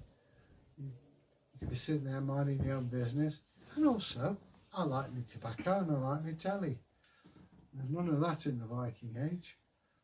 So, as a friend of mine said, it's a good place to visit, but you wouldn't want to live there. Yeah. Sorry, Egil. So Iric says, but would something feel disgusting to us back then? It was normal. Humans in the future might think that there's something disgusting about us, which we find normal. To be honest with you, I would imagine people of the future will be highly disgusted with me. I take ground up leaves that have been cured in something, I stick them in a wooden pipe and I smoke it. Oh, yeah. And I stick ground up leaves up my nose called snuff. And I sleep in a bed. You know, you sleep in a bed that you slept in the night before. Who knows? But we are assuming one big thing, that we advance along. There's nobody ever seems to think that we will be living in caves or something like that. Alright. So, in a Viking battle, would you prefer to fight against an army with spears or an army armed with something like that? My honest opinion, I wouldn't want to fight anyone because it's filthy, dirty and vicious. This is later Viking. It's medieval. Yeah, this is sort of thing Richard III would have seen. But it's a variation. It's a combination of agricultural weapons. You've got your spear and a bill hook.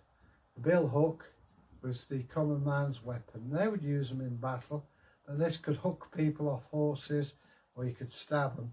They have other variants on it as well. This obviously is later than the Viking period. But to be honest with you, in any battle, you don't want to be around it, mate. I've done reenactment battles and they could be quite scary, but you get used to it once you realise you're not really dead, but you can get injured. I got injured on the wrist once, big lump came up on there. I've seen people hit in the mouth and around the eye. It's like playing cricket. If you don't mind getting hit by the ball occasionally, it's the same with reenactment. You're going to get hit eventually. Having said that, the battle, I mean, I don't know. I'm assuming that you took a stiff drink or something before you went into battle. If you had it. Yeah. But the actual, to be on the spear line, the front line of average farmers, yeah, don't want to be there. Who do you think drank more, modern society today or Vikings? Vikings, I can tell you that now. Even our grandfathers drank far, far more than we do. It's phenomenal the amounts people used to drink in the past. The reason we have licensing laws in this country is due to the fact that Lloyd George was seeing how many people were missing at work next day. The beer had to come down. I mean, I can remember when brandy was 70%. It's now 40%. In actual fact, to me, it tasted better at 40%. It just shows you how, through the ages, that alcohol, was it, I think in the 1870s, was known as the big drink. You know, from Georgian times, you get a penny worth of gin. As long as you got a penny, didn't matter what age, and you tested it by putting your knife in it, and if it bubbled, don't drink it, it'll kill you. Laws were brought in because so many people died. Absinthe, that has been modified now, but people will go blind drinking that. And one of the side effects of absinthe was you saw a green fairy.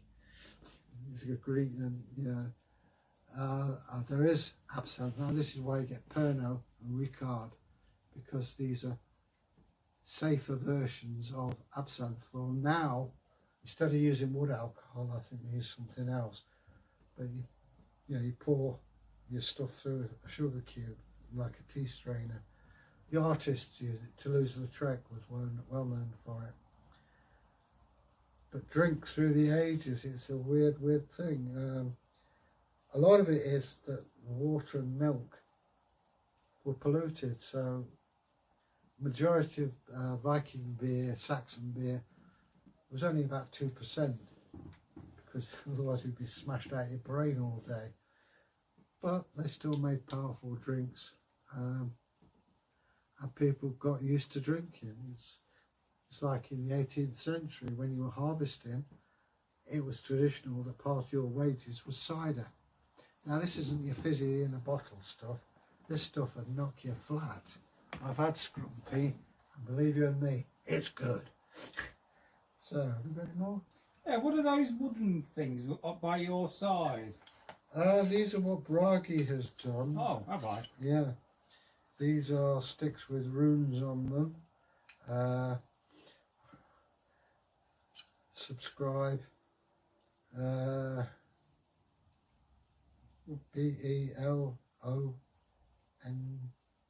This belongs to Egil. Well, show them to camera. They might see it if you hold them for about 10 seconds or more. Things I do for show business, eh?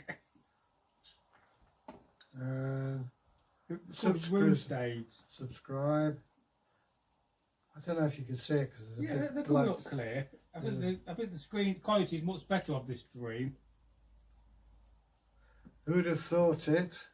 What's your favourite saying? Who'd have thought that? Yeah. Maybe one day we can have some t-shirts done. This isn't a rude one, is it? No. The rude one you won't read anyway. A, B, C, D, E. It's the alphabet. Part of it up to P. Oh, we've got the other side. It probably carries on. You haven't got Z on. It only goes up to that's T. a good question. What room represents Z? L. Straight down off the side. It signifies a man in prayer. And why do some rooms represent more than one letter? Don't know. I didn't invent them. I just know about them. It's like the triangle ing is NG if you're writing it. I don't know. I think it's an adaptation of a pre-Christian script to adopt as a literary thing rather than magical. Didn't work, but there you go. Yeah, Next. This reminds me of a joke, but I can't tell it. It was about Jesus playing in a football team, but never mind. Moving on from that rather quickly. That was Bragi, not me, by the way. Yes. Oh, I'm behind camera. Yeah. Friday's Egil's Day. So, just the idea for you folks that can hear me, and I hope you do, is that on a Friday, every 3 weeks, and then we have a week off, I think, in theory, because I don't think we could do it every week. It's too much. Yeah. But it's just have a day for Egil to film. Yeah, it's a long walk, so I walk about 3 miles here and I've got to walk it back, and then several hours. You know, this time next year you should be getting a bus. Oh, because I'll be an old git. Or driving your own car. Oh, that'd be nice. Depends on you guys. The more you subscribe, the more hours we get. Yes, by helping and supporting this channel, you will be feeding an old Viking who, at some days, cannot actually afford to feed himself, let alone buy a loaf of bread. Viking. Yeah. Well, you know, that's what Dad says: old age and poverty. Sure. But nobody ever says old age and poverty. And then moving from that, somebody says, "What's that in your hand, Egil?" What, that? Yeah, that's it. Oh, this is my eating knife. And how long have you had it? Some interesting comments coming on here. I've had this, must be what, 20 years? Wow. I know it cost me a £5. Bargain. It was. I thought so then. I've got my Viking name, Rune Egil. But I have actually used this for eating with. And the reason I'm looking around is I had a hair tie around it, which is mysteriously gone. I think it's on the floor over there. Anyway, this is called a sax, meaning knife, and jolly useful thing it is too. Whenever you go to a feast, you always want one of these. Useful. And Bragi's nipped off again. Again. I don't know where the kid's going. He's got a girlfriend out there or something. So every 5 minutes he's up and out. I know it's my day, but woof, woof, come on, baby. Oh, I've got to go off camera. Yeah, you're right, I'm moaning. It's the same every time.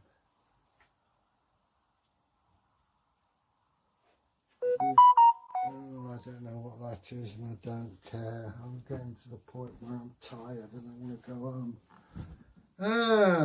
Eric OJ, would you like to sail like the Viking?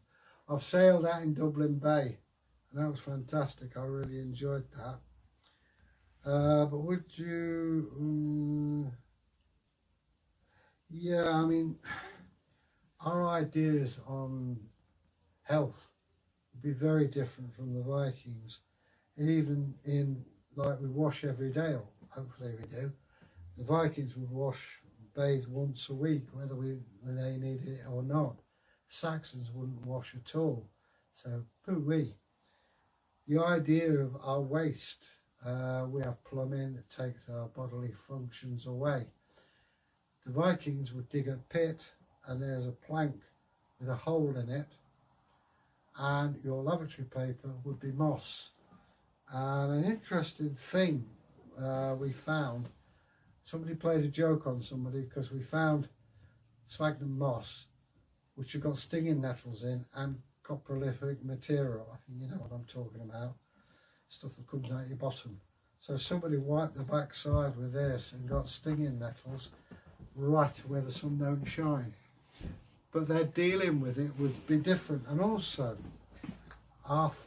we have chemicals that are antiseptic. And it's something that I found from World War II. The partisans would use their own urine in lard as an antiseptic ointment. It only works with your own urine. It's not to bring a specimen party, but it does work. I've heard it used. They say that with sea urchins, don't they?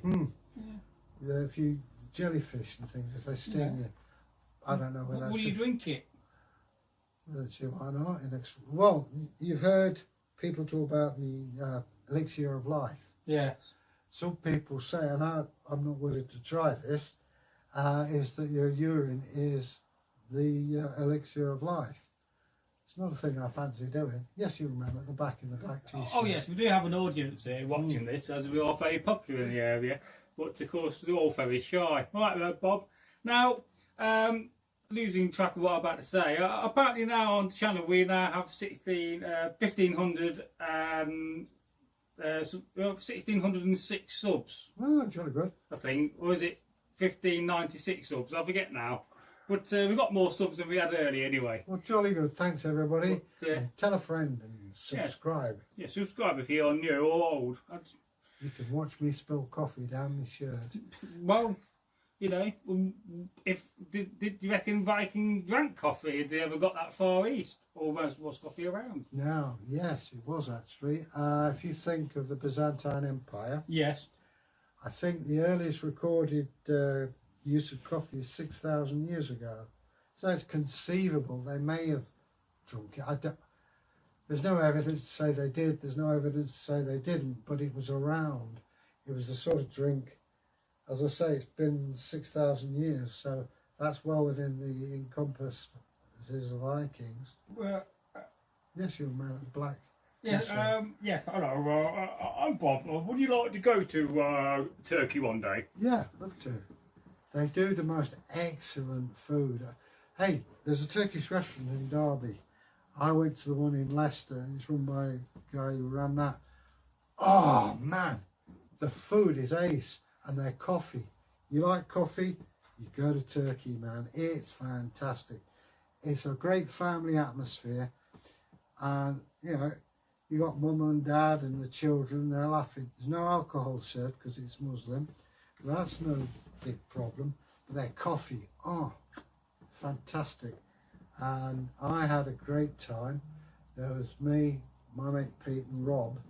We went to this one in Leicester. We had a platter for 5 and it lasted me, Rob and Pete 2 days. Cool, blimey. And you don't get a figure like this through not eating. Now, I have a question here about sausage rolls. Firstly, does Egil like sausage rolls? Love them. And secondly, how old do you think the sausage roll is? As long as there's a pastry and sausage, I don't know. This is a thing, you see. I would imagine whoever invented sausages, which goes way, way back, as a form of storing meat, and I'm sure there were housewives who were going, "Ah, that looked good in some pastry." But I love sausage rolls. I love Scotch eggs as well. And before you ask, Scotch eggs we think were invented by Fortnum Masons as a picnic.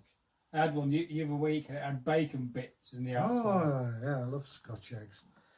But, hey, you're making me hungry now. I've not had anything to eat since breakfast. Well, I do downstairs have a bag of food for you. Oh, you're and I'm sending you home with cake. Oh, when you said I'm sending you home, I thought, oh, he's not going to say naked, is he? Hey, in this heat, you may want to. Oh, I think I'd get about 20 yards before I'd get busted by the vice squad. Well, you never know. But one day I've heard that Egil was once walking naked down a jungle, and he came across an elephant, and the elephant looked at Egil up and down and says, "How do you feed yourself with that?" Yeah. Anyway, moving on from that joke, it gets towards the end of the stream when you tell It's jokes. True, I'd have died of starvation with that Trump. There's also a very funny joke about a lion and a gorilla, but I can't tell you at this time of day. Okay. So moving on from that, we have a comment here from a young man called Bragi, who's asked the question, who's better? It's one of those controversial questions, the Vikings or the Saxons? Isn't it, in it? It's two different things. I mean, if you want. You're talking about that far. I would imagine the Saxons, because they absorbed the Vikings in this country. The Viking age didn't end till 12th century in Sweden. In fact, what are the Normans but second generation Vikings? Sort of having a spanking session there. Us making steady. Oh, it's an odd Irish fella, Raggy. Right, anyway. Can you say that one nation is better than another? No. I don't think it is. And because it's not true anyway. You know, you get good and bad in everything. So. Well, I've got a saying here, we're one world nation. Yeah. Everybody matters. You wouldn't think it by the way things go on, but still, fortunately, that's not my decision. Anything else? Yes, got a question here about kind of a question about your life. What are you doing this weekend, Egil? Any exciting plans for the imminent Egil Thorsson? I shall be ringing my sister as per usual from about 3 till 4. Maybe Rob Napier will call in. I don't know. It depends. Possibly. I don't think he's allowed to at the moment. It's from Leicester. No, Leicester's about to get out of lockdown, so you'll be seeing you a lot more. Never do that. You bang yourself in the head. Yeah. I shall be watching television. I won't be getting up till late, and I shall be wearing a bathrobe instead of clothing for a long time. I should really clean the floors of the kitchen and bathroom. I might even make some cake. I don't know yet. We'll have to see. But the world is an open book at the moment. I hope that answers your questions. I have a question here from Bob the cameraman. Hi, Bob. But he's too shy because he's under his contract. He's not allowed to speak on camera. All right. So he's passed me a piece of paper. Who's thinking about growing a said moustache? Well, first of all, stop shaving it and let it grow in the rough shape you want, and then manage it accordingly. It didn't take me personally, didn't take me very long. I think 3 months, because I actually shaved it off at one point. Originally, it was a combination of reasons for growing it. One is I wanted to be portrayed as an English Viking in later Regia battles. And secondly, I have a very prominent philtrum here. So I thought I'd kill two birds with one stone and cover it up. Yeah, I mean, it's as wild as you want it to be. I do trim it occasionally, but yeah, it just grows and just let it grow. You want roughly to see how it goes. You'll see the line as you want and then shave it accordingly. Any advice? Well, it's up to you. It's just something I've always had since I've been able to shave. I've had a moustache because my dad did as well. Not as big as mine, but they are bigger. And as it says in the film, you've got to have a moustache. Yeah. Thank you. I'm just being handed a glass of port. Yeah, you know your alcohol. Yeah, it's wrong colour. 27 years old. Oh yeah, baby. That's what I like. Right. I do like a bit of port. I must get a bottle for Christmas. That's quite a coincidence, that, because somebody's just texted me on Facebook. So I've just been watching a bit of your stream. I want to know, what is Egil's favourite drink, and what kind of drink would a regular average Viking or Saxon drink? Well, the average, if I may answer this all the way around, sorry, Viking and Saxons will probably drink ale most of the time, mead for posh occasions, and cider. My favourite, I have to say brandy is my favourite. I like port, which I've got some here. Champagne, but it's got to be vintage champagne. I love it. Ice cold. Not cheap either. No, well, neither am I. But Prosecco is another one. That's a cheaper version. I'm not a great beer drinker. The only beer I really enjoy is stout, Guinness, and I like brown ale as well. Let's face it, I like most booze. The drink I can't take is Campari or vodka. Ah. I just find I can't, it's just my system. Now the other day I was talking to somebody in the Facebook group, and they asked me about plants and herbs, and they said, well, can we recommend a book? And I can actually. I can recommend this one. There we go, Egil. This is a book called Herbcraft, a guide to shamanistic and see if we get you a bit closer, herbs. Especially for you guys. Yeah, that's by Susan Lavender and Anne Franklin. I mean, what an appropriate name that is, isn't it? And if you've got a pen and paper, I will do the ISBN number for you. Give me a minute, I'm trying to sort the camera out. This looks interesting, look actually. I've had that years, Egil. All right. Since the last century. ISBN is 1-898-307-57-9. I'll do that again for you just so that you can make sure you've got it. ISBN 1-898-307-57-9. And that's Herbcraft by Susan Lavender and Anna Franklin. It looks quite, it's got all these herbs and everything. Actually, I have a good collection of herbs and their magical influences, got off the internet. But you can always, it's always worth reading these things. Ah, there's another one. I'll swap you. This is Hans Flück, Medicinal Plants, an authentic guide to natural remedies. Oh yes, this has got ISBN. I couldn't tell you. We've got notes here. Oh yeah. Rosemary, pineapple, lemon, thyme. Well, I don't know. The ISBN number on this one is 0-572-00996-8. And that's by a guy called Hans Flück. So again, 0-572-00996-8. 996-8, and that's Hans Fluke, who one assumes is German. Some nice pretty pictures. Got some personal notes from Bragi in here. Oh yeah, look at them. Revolution. Oh, I've been there. I had a martini there with a friend of mine. Oh yeah. I only had one, and that was enough, man. Whoa. Twice around the universe. Don't take much for you, Egil. Depends what it is. I could drink half a bottle of brandy, no effect. But I bought that recently. Have you seen this Anglo-Saxon book?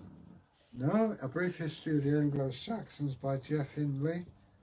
Any pictures? I love pictures. Old Alfie. What's it all about, Alfie? Oh, it's the Abbots Bromley. Hey, they've got your helmet in here. Which one? Coppergate. Oh yeah. It's beautiful. I mean, I do have quite a few helmets, to be fair. Yeah, just forgive me. I just judge you by normal people. We've got anything about runes in here? So my glasses do half steam up. You ever wear these masks they've got? Yes. I'm like Stevie Wonder. Yes, I was thinking about that earlier. If you was a Viking and you had, let's say, you got a little bit older, your 30s or 40s, and you had bad eyesight, what did you do? Suffer. Egil Grimson, actually, last 10 years of his life, got cataracts and went blind. Okay, I'm just going to read the ISBN numbers. This is the Brief History of the Anglo-Saxons. It's published by Robinson. And the ISBN number is 978-184-529-161-7. I'll repeat that again. That is the Anglo-Saxons, A Brief History of the Anglo-Saxons. ISBN number, I'll repeat, 978-184-529-161-7. And if you've not had enough of plants and things like that, we have Plants of the Gods, Sacred Healings and Hallucinogenic Powers by Richard Evans, Schultes and Albert Hoffman. And the ISBN number for this, I've had a quick look through it. The ISBN number is 9-780-892 /814060. I'll repeat that again for you. Plants of the Gods, ISBN number. I've told you wrong.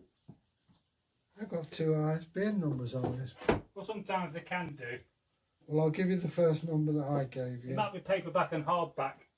Oh, right. It was bound in Italy. It is 9-780-892 /814060. And the other number, I'll give it to you, is 0-892 81-406-3. And hope to God he's not got me more books to do. No. I'll do the other ISBN number again. 0-89281-4063. Sorry, 6-3. You got a choice here. You can either have a metal pointed stick or you can have a magical box. Well, I'll hand you these if you hand me. Are we nearly done? Yes. This is the last thing you're doing. A magical box with herbs could be. It's not about herbs, but I thought, talking about banners earlier, I'll just show you my little box full of flags. Good Lord. Because I've collected a lot over the years, wargaming wise. And I think you have actually. We've got American Civil War. you can identify half of them. It's like Sheldon Cooper and camera, see Fun with Flags. See it. I painted a few of them myself. Yeah, I can see. I think I wished I'd gone for the pointy metal stick now. Right, your fault. Yeah, I know, but you tempted me. So that's the ability of a good storyteller. Not to be tempted. Yes. Well, I'll be honest with you, these flags and banners, it's more to Bragi. because Have you ever been into wargaming, Egil? no, my brother was talking about it when I was a Northworthy lad, but again, he was into the big 54mm lead soldiers. You did. You kind of chose a booby prize. Really, you should have chose this, because what relevance does this have towards combat and especially protection? Padded jacket. Well, you could use it for that, as in Pushing the stuffing. fleece. But it's actually something to do with something you may wear on top. Mail, making mail. You coil steel around and make mail. It's a Viking mandrel. All right, there you go. One Viking mandrel. You can take it home and derust it if you like. All right, thank you. That's all right.